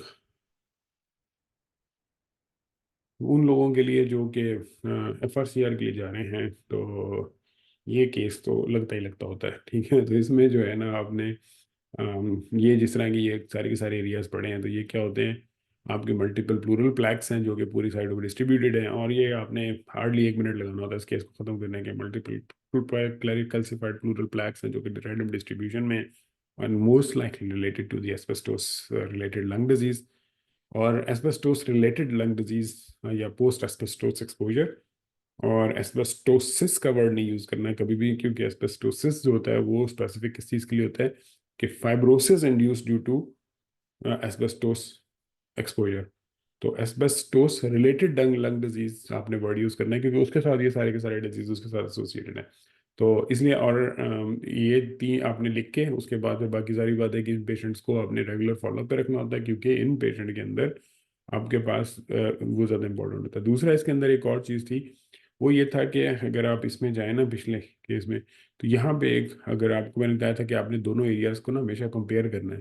तो ये जो एरिया था ये वाला, यहाँ पे अगर आप देखें एक, तो ये इसके साथ अगर आप कंपेयर करें तो ये इसकी यहाँ पे कंसोलिडेशन का पैच एक पड़ा हुआ था। अब ये कंसोलिडेशन का पैच, इसमें जो आपका एस्बेस्टोस से रिलेटेड लंग लंग डिजीज है जिसको एस्बेस्टोस का एक्सपोजर हुआ हुआ है, उसमें सिग्निफिकेंट है।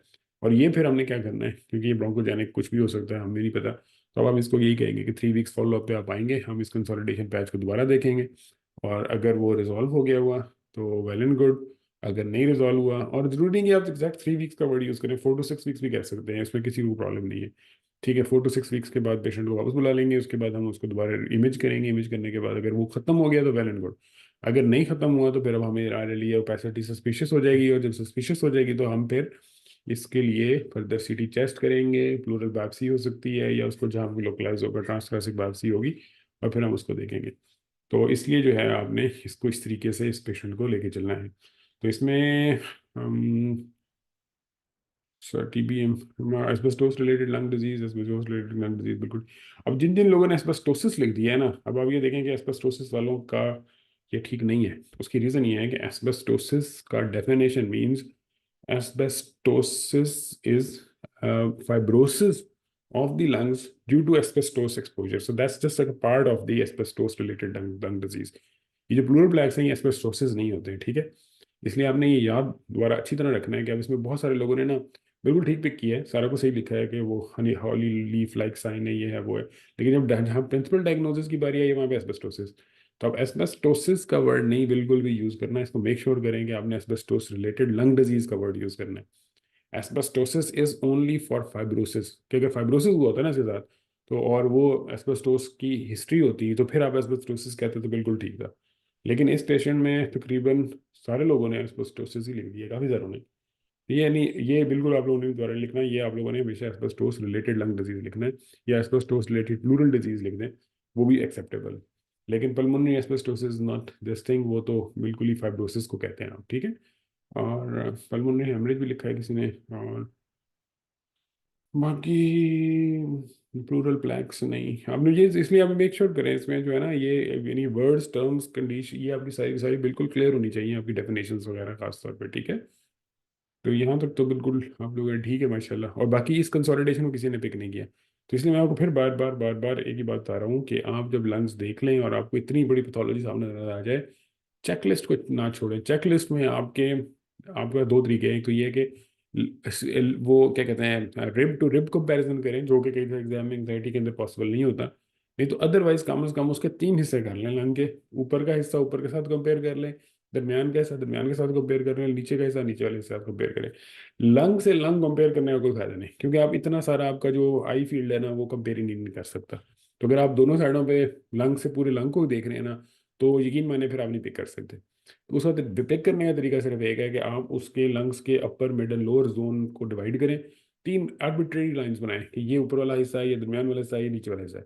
ऊपर वाले हिस्से को ऊपर वाले हिस्से के साथ एक तरफ देखें, दूसरी तरफ देखें, फिर दरमियान वाले हिस्से को एक तरफ देखें, दूसरी तरफ देखें, और तीसरी तरफ इसी तरह देखें। अब अगर आप इस चेस्ट एक्सरे को देखेंगे ना इस पॉइंट ऑफ व्यू से, तो फिर आपको एकदम से नजर आएगा कि यार राइट लोअर साइड पे जो है ना गड़बड़ है। और जो जब इसके अंदर ये जो जब तक आप उसके अंदर ये जो कंपैरिजन इस तरह नहीं करेंगे ना, side to side side to side side to side, तो तब तक आपके बहुत चांसेस हैं कि आप कोई ना कोई इस तरह की मेन पैथोलॉजी मिस कर जाएंगे। तो इसमें एस्बेस्टोसिस की तो एस्बेस्टोसिस क्या एस्बेस्टोसिस रिलेटेड लंग डिजीज की तो फाइंडिंग थी, लेकिन जो ये कंसोलिडेशन का पैच था ये बहुत सिग्निफिकेंट था, क्योंकि ये हाईली। और एक और चीज़ इसमें कि इसमें ज़्यादा इंसिडेंस जो होता है वो जो मिजोथेलियोमा से ज़्यादा ब्रोंकोजेनिक कार्सिनोमा का होता है इन पेशेंट्स में भी। ठीक है कि मिजोथेलियोमा की लाइक्लीहुड बहुत ज़्यादा है इन पेशेंट्स में, लेकिन उसका इंसिडेंस ब्रोंकोजेनिक कार्सिनोमा से ज़्यादा नहीं है। तो और जो ब्रोंकोजेनिक कार्सिनोमाज है वो इस तरह आपको प्रेजेंट कर सकते हैं। और क्या ये मिजोथीलियमा भी हो सकता है, तो हो सकता है, हमें तो नहीं पता इस जगह का कि यहाँ पे हो सकता है कि कोई मिजोथीलियल लेयर या जो लाइनिंग है उसके अंदर ही ये ट्यूमर डेवलप कर रहा हो। तो इसलिए ये जो था पेशेंट, अगर आप लोगों के मैक्सिमम भी मार्क्स आए होंगे तो 5 आए होंगे।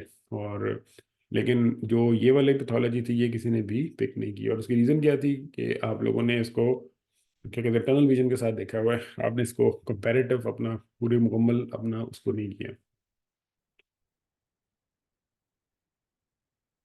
अच्छा जी। चेकलिस्ट, अच्छा चेकलिस्ट तक देखिए मैं एक बताता हूँ आपको बात। जो चेकलिस्ट होती है ना वो हर बंदे की अपनी होती है, उसमें कोई जनरलाइज चेकलिस्ट नहीं है। आपको दुनिया की 150 चेकलिस्ट मिल जाएंगी, लेकिन अगर आपने उस चेकलिस्ट को याद करना है कोई फायदा नहीं। चेकलिस्ट आपने खुद बनानी होती है। और चेकलिस्ट बनाने का तरीका ये होता है कि आप मैक्सिमम नंबर ऑफ एक्सरेज करें और एक ही पैटर्न से करें, वो फिर आपके जो ब्रेन में रजिस्टर होगी ना लिस्ट, फिर वो आपको हेल्प करेगी। अदरवाइज अगर आप याद करके करेंगे ना तो वो पॉसिबल नहीं होता।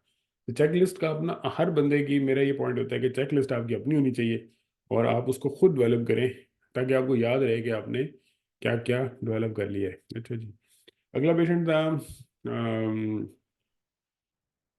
ठीक है जी। अब यहाँ पे क्या हो रहा था कि अगर आप इसमें तो मतलब अगर आप तीन हिस्से नहीं भी करके कंपेयर करेंगे, तो आपको एक हिस्से से भी जो है पूरे का पूरा जो था वो ये नज़र आ रहा था कि जो एक साइड का जो हेमीथोरिक्स है वो दूसरे साइड की हेमीथोरिक्स से ज़्यादा ओपेक है। ठीक है। और उसके बाद लेकिन उसके अंदर जो मार्किंग्स वगैरह हैं वो सारे का सारा कुछ इंक्लूडिंग थी। तो इसका मतलब ये था कि इसमें और क्या फाइंडिंग थी, मैं देखता हूँ पहले आप लोगों ने लिखा है कि नहीं। हाँ वेरी गुड, ये सही लिखा हुआ है। क्लासिफिकेशन ऑफ राइट हेमिथोरिक्स और the diagnosis of pleural effusion, very good. और ये डॉक्टर मैविश ने लिखा है। और उसके बाद इंटरस्टिशियल पोलैंड सिंड्रोम, उसके बाद फिर हाइलर मैस नहीं है। और फिर हम्म, बाकी उन्होंने ठीक लिखा। जिसमें देखें इसमें जो होता है ना, ये मैं आपको दिखाता हूँ कि देखें इसमें राइट साइड और लेफ्ट साइड के दरमियान में अगर ओपेसिटी का डिफरेंस आ गया है, याद रखना है इस बात को, ठीक है। और पेशेंट सुपाइन है, तो भाई वो प्लूरल फ्यून है बस। ठीक है। इसमें सबसे ज़्यादा इंपॉर्टेंट कैटेगरी के लिए इसकी ये वाली वैल्यू देखने की थी कि ये पेशेंट सुपाइन लेटा हुआ है। आप खुद देखें कि अगर पेशेंट यूं इरेक्ट है तो सारे का सारा फ्लूइड नीचे आ जाता है और सीपी एंगल्स को ब्लंट कर देता है और सब डायफ्रैग्मेटिक जमा हो जाता है और लंग ऊपर जाए, वो जो टिपिकल फाइंडिंग्स हम लोग देखते हैं, लेकिन वो सारी की सारी से करेक्ट किए। जैसे ही पेशेंट लाई करता है, तो जो फ्लूइड यहाँ जमा हुआ होता है वो जैसे ही पेशेंट लाई करेगा वो सारे का सारा यूं से लेके नीचे से ऊपर तक स्प्रेड कर जाएगा। जब वो स्प्रेड करेगा तो वो क्या करेगा, वो सिर्फ और सिर्फ उस साइड की जो डेंसिटी है या जो उसकी इंटेंसिटी है या उसकी वाइटनेस है वो बढ़ा देगा। और उसमें क्या होता है कि वो वाइटनेस नीचे से ऊपर एक ग्रेडियंट के साथ बड़ी होती है, कि मिड और नीचे वो ज़्यादा होती है और ऊपर थोड़ी कम होती है। तो अगर आपको याद रखना है कि सुपाइन पेशेंट में, और सबसे बड़ी बात क्या है कि हार्ड वाटर क्लियर है, और वैसे तो डायफ्राम इंक्लूडेड नहीं है लेकिन डायफ्राम भी क्लियर होगा। अगर इनमें से कोई चीज़ क्लियर ना होती फिर तो हम कंसोलिडेशन पे चले जाते हैं कि जी कंसोलिडेशन होगी। लेकिन अगर मार्जिन सारे क्लियर हैं आपके और फिर आपको एक साइड पे डेंसिटी मिल रही है, तो इसका मतलब ये है कि ये प्लूरल एफियूजन को आपने पहले नंबर पे कंसिडर करना है, और स्पेशली अगर पेशेंट सुपाइन है, क्योंकि सुपाइन में प्लूरल एफियूजन की पिक्चर में सिर्फ एक साइड का हेज आना होता है। ठीक है, इरेक्ट है तो वो तो आपको टिपिकल पिक्चर नजर आ जाती है, नीचे साइड पे वो जमा हो गया, राइट सीपी ब्लंटिंग होगी, ये हो गया वो हो गया, वो सारा कुछ मिल जाता है। लेकिन अगर पेशेंट की सुपाइन कंडीशन है ना, तो फिर प्लूरल एफियूजन इस तरह नजर आती है जिस तरह की आपको इस कंडीशन के अंदर नजर आ रही है, और ये पूरी की पूरी जो है आपको इसमें आपको नजर आ रही है। और अनफॉर्चुनेटली इसमें जो है वो हेमी इंक्लूडेड नहीं था, बाकी ईसीजी लीड्स वगैरह थी, बाकी सारा कुछ सही था। और कोई फाइंडिंग नहीं थी सिवाय इसके कि इसमें प्लूरल एफ्यूजन थी एक साइड पे, राइट साइड पे। और और ये याद रखें कि इसमें ग्रेडियंट है, या ये भी याद रखना है, ऊपर कम डेंस होगा, नीचे नीचे नीचे नीचे ज़्यादा डेंस होता जाएगा। उसकी रीज़न ये है कि थॉरक्स इस तरह होता है, तो यहाँ पे फ्लूइड इस जगह पे ज़्यादा होगा और जैसे जैसे ऊपर जाएगा वहाँ पे कम होता जाएगा। तो ये नीचे चूंकि उसकी थिकनेस ज़्यादा होती है फ्लूइड की, तो वहाँ पे ओपेसिटी भी थोड़ी ज़्यादा होती है। तो इसलिए अब आप लोगों ने ये फाइंडिंग बिल्कुल नहीं भूलनी, स्पाइन पेशेंट में एक ग्रेडियंट के साथ अगर ओपेसिटी पड़ी है एक लंग को पूरा ऊपर से लेकर नीचे तक कवर कर रही है, तो आपने प्लूरल एफियूजन को लाजमी पहले नंबर पे कंसिडर करना है। अच्छा जी, उसके बाद फिर हम आगे चलते हैं। इसमें भी अगला पेशेंट आ गया, एक मिनट है।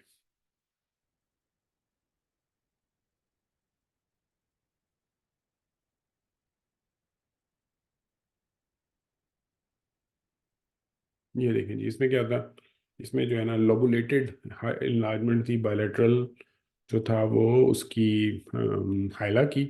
ठीक है, लेफ्ट भी इनलार्ज थे, राइट भी इनलार्ज थे, और लोबुलेटेड हाइलर इनलार्जमेंट थी। ठीक है, और दूसरा लेकिन जो राइट पेराट्रेकियल स्ट्राइप थी, यानी कि जो यहाँ पे राइट पेराट्रेकियल स्ट्राइप, क्योंकि इसकी गार्लैंड प्राइड के लिए शायद जो है वो होती है, जो कि जिसमें ये ये वाला एरिया भी लिम्फोडेनोपैथी है। तो अगर आपको बायलैटरल हाइलर नोडुलर इनलार्जमेंट मिल रही है तो मोस्ट लाइकली वो लिम्फ नोड्स हैं। और अगर बायलैटरल हाइलर लिम्फ नोड्स हैं तो उसका मतलब है कि आपके डिफरेंशियल सबसे पहले जो है वो एग्जाम के सिनेरियो में सार्कोइडोसिस पे आएगा।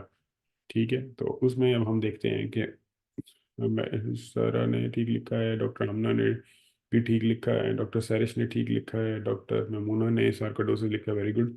उसके बाद फिर जारा नसरुल्लाह ने ठीक लिखा है, जैगम ने ठीक लिखा है, इनामीन, इशत और राजिया, ये भी सारे ठीक है।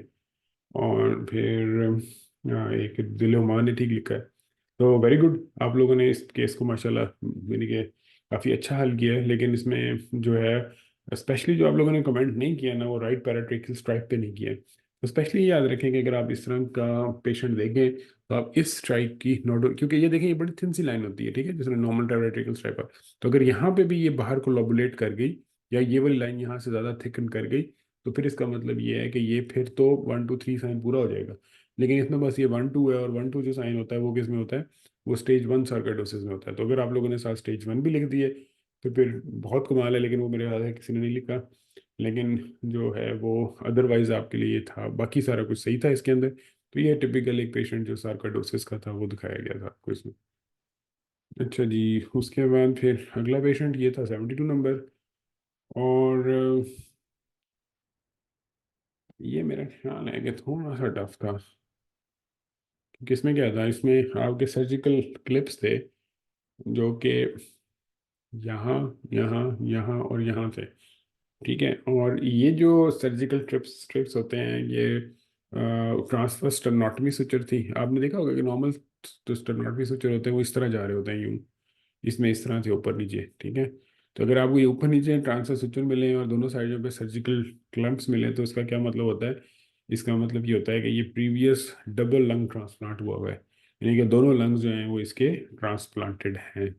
और अगर आपके दोनों लंग ट्रांसप्लांटेड मिल रहे हैं तो इसका मतलब ये है कि क्या लाइकलीहुड है कि most likely previous cystic fibrosis का एडवांस केस है, जो कि अब डबल लंग ट्रांसप्लांट के बाद दोबारा पेशेंट प्रेजेंट हुआ। तो ये आपको मेनली क्या दिखाना था, ये दिखाना था कि आप इसके ये सर्जिकल सुचर्स को डिटेक्ट करेंगे, और अगर यहाँ पे दोनों साइडों पे, राइट और लेफ्ट दोनों साइडों पे सर्जिकल सुचर्स लगे हुए, और साथ ये ट्रांसफर स्टेनोटमी इस तरह नहीं इस तरह लगे हुए, तो ये डबल लंग ट्रांसप्लांट का जो है वो पेशेंट है। और ये याद रखें कि ये पेशेंट्स अब नज़र आते हैं इस पॉपुलेशन में भी हमें, और स्पेशली आखिर जो ये पोस्ट कोविड था, तो उसमें काफ़ी लोगों को फिर जो मतलब अफोर्डेबल थे वो बाहर जाके अपना ट्रांसप्लांट करवा के आए थे, लंग का डबल लंग ट्रांसप्लांट जो होता है।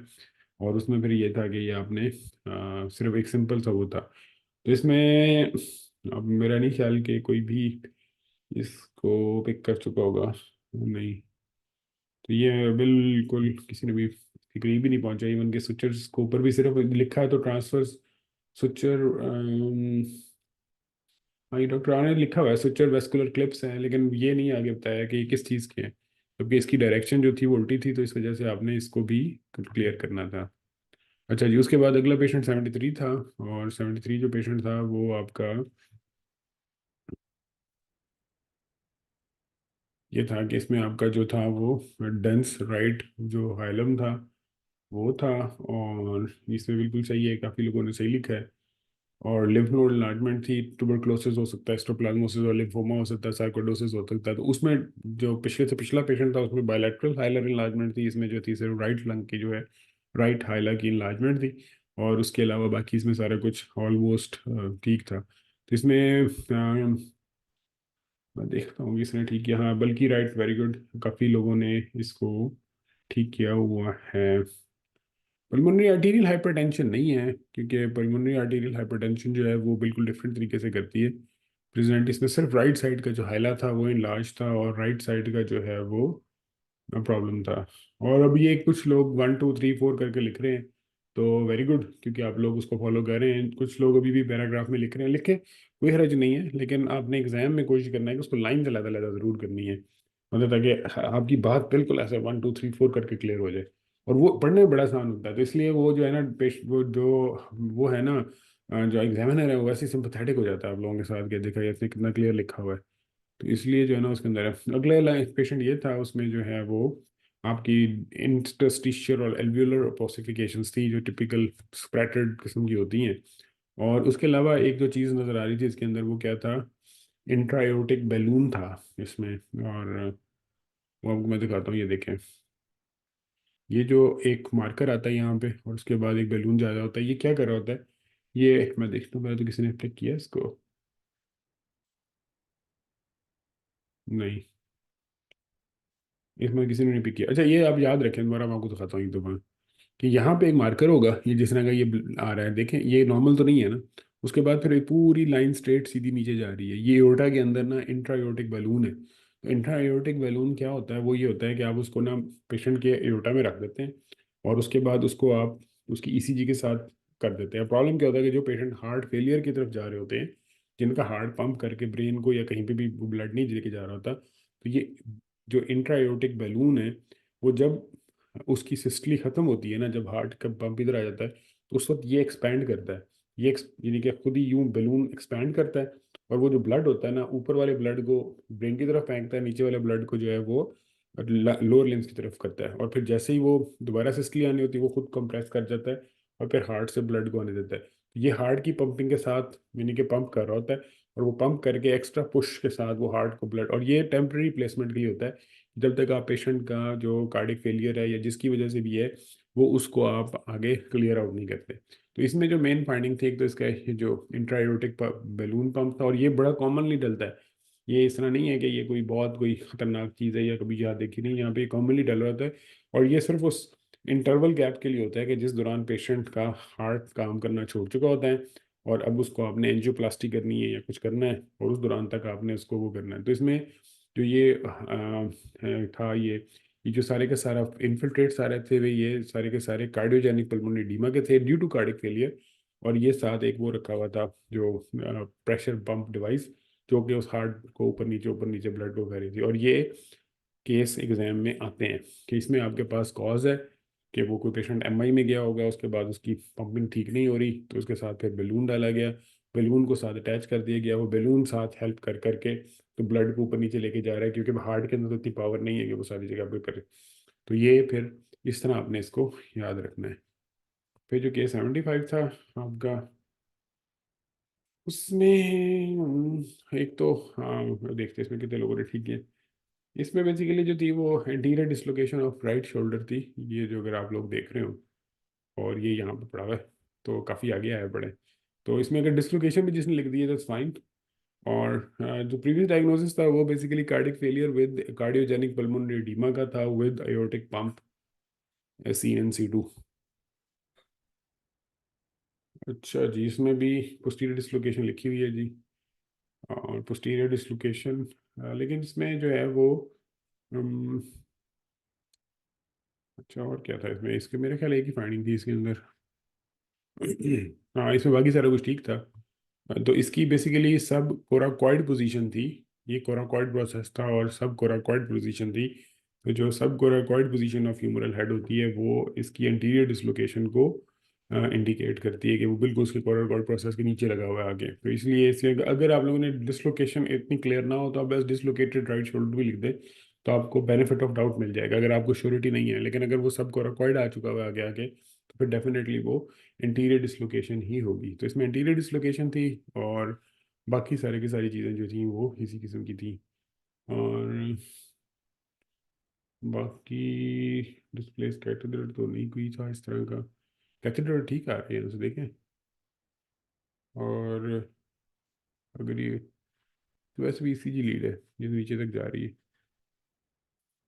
अच्छा जी, उसके बाद लास्ट केस है आपका 25th, और इसमें जो था आपके पास एक इनडिस्टिंक्ट ये वाला जो बॉर्डर था राइट हार्ट का, ये था। और उसके बाद फिर और क्या मसला आ रहा था इसमें, इसकी जो रिब्स की ओरिएंटेशन थी, एक सेकेंड, हाँ तो अब हाँ, ये जो है ना अब नॉर्मल जो थी ना इसकी ओरिएंटेशन थी रिब की, आपने देखा था कि इसकी जो है ना वो थोड़ी सी सही होती है। तो इसका मतलब ये था कि इसके अंदर जो इस तरह की पेशेंट हो जिसमें राइट हार्ट बॉर्डर की थोड़ी सी वो एबनॉर्मेलिटी, और जो रिब्स हैं वो प्रॉपर ना आए, वो इस तरह करके एंगुलेट करके नीचे की तरफ जा रही हो, तो फिर ये पेक्टस जो है डिफॉर्मिटी जो इसकी होती है पेक्टस एक्सकवेटम की, तो उसके साथ भी ऐसे पेशेंट प्रेजेंट करते हैं। तो ये बेसिकली पेक्टस एक्सकवेटम का पेशेंट था, जिसके अंदर ये जो है ना सारे के सारे वो आया हुआ था। तो इसमें न्यूमोमीडियस पेरिकार्डियम, न्यूमोपेरिकार्डियम तो नहीं था, वो इनडिस्टिंक्ट बॉर्डर था राइट का, और बाकी ठीक है। तो इसमें भी सही है, आप लोगों ने इसमें वो लिख दिया है कि अपेरेंट मिड जोन पैसिफिकेशन, अगर तो किसी ने राइट मिडल लोब की कंसोलिडेशन पिक करके उसको नमूनिया ही बनाया तो उस वो भी ठीक है, क्योंकि वो डिफरेंशियल में आ सकता है इसके अंदर, क्योंकि उसमें भी वही यही फाइंडिंग्स आएंगी। लेकिन और अगर किसी ने उसकी एबनॉर्मल ओरिएंटेशन पिक कर ली है तो फिर तो बहुत कमाल है, कि वो तो फिर बिल्कुल ही सही आ गया ना, कि उसने तो पेक्टस एक्सकवेटम पे जाके सीधा केस को कंप्लीट कर दिया। तो ये है जो टोटल आपके आज के केसेस ने। और इसकी भी रिकॉर्डिंग हम साथ ही जो है वो दोनों रिकॉर्डिंग्स ना मैं कल सुबह इंशाल्लाह अपलोड कर दूंगा, जो पिछला था वो भी और ये वाली भी। तो इंशाल्लाह हाँ, इसको हम कर देंगे अपलोड। और बाकी जो है आप लोगों का जो अगला है 25 केसेस का, वो भी अपडेट हो चुका होगा या घंटे के बाद वो आ जाएगा आप लोगों की। तो आप लोग कोशिश करें कल के दिन में आप वो भी कंप्लीट कर लें। तो परसों हम इंशाल्लाह फ्राइडे को अगले 25 केसेस डिस्कस करेंगे, वही 9:30 बजे से लेके तो 11 बजे तक तकरीबन। तो ताकि हम फिर इसको मज़ीद आगे क्लियर कर सकें। बाकी उसके बाद फिर अब ये 75 केसेस पूरे हो जाएंगे आपके चेस्ट एक्सरे के, तो फिर हम इसको स्विच करेंगे। और स्विच करके मोस्ट लाइकली मेरा ख्याल है कि या तो MS के केसेस 25 आ जाएंगे, या फिर जो है वो क्रॉस सेक्शन प्लस MS के कंबाइन कर देंगे, तो ताकि आप लोग फिर सारों को देख सकें। लेकिन जो ये केसेस है ना, ये अब आप लोगों को जो आप लोगों ने जिन जिन लोगों ने अटैम्प्ट किए हुए हैं वो सारे सेव्ड हैं। और आप लोग ये वीडियो भी दोबारा बेशक चलाएंगे, और चलाने के बाद आपने दोबारा सारे केसेस को खुद इंटरप्रेट करना है। फिर आप लोगों की मेमोरी फॉर्मेशन ठीक होगी, ठीक है, यानी कि एक साइड पे एक स्क्रीन पे आप वो खोल लें और अपने मोबाइल पे ये वीडियो दोबारा रन करें, तो फिर आप जाके वो सारे के सारे केसेस दोबारा रिवाइज करें। और वो जब आप रिवाइज कर लेंगे फिर आप लोगों को आइडिया हो जाएगा कि क्या क्या गलतियां आप लोगों ने की थी, क्योंकि आपके आंसर्स नीचे लिखे आ रहे होंगे जो आप लोगों ने आंसर्स लिखे हुए हैं। तो उससे फिर ये होगा कि आप लोगों की जो लर्निंग प्रोसेस है वो सही, हम जिस तरह चाहते हैं कि मेच्योर तौर पे आप लोग जाए वहाँ पे एग्ज़ाम में, तो इंशाल्लाह तब आप उस तरह जाएंगे। ठीक है, अगर कोई क्वेश्चंस वगैरह हैं तो आप पूछ लें, नहीं तो फिर हम इसको क्लोज आउट करते हैं।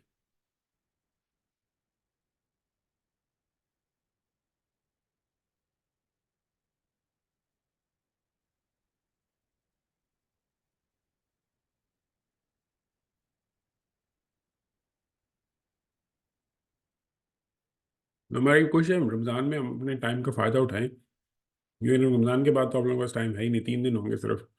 तो अगर आप रमज़ान में आप सिर्फ रिलैक्स कर जाएंगे ना तो फ़ायदा कोई नहीं होगा।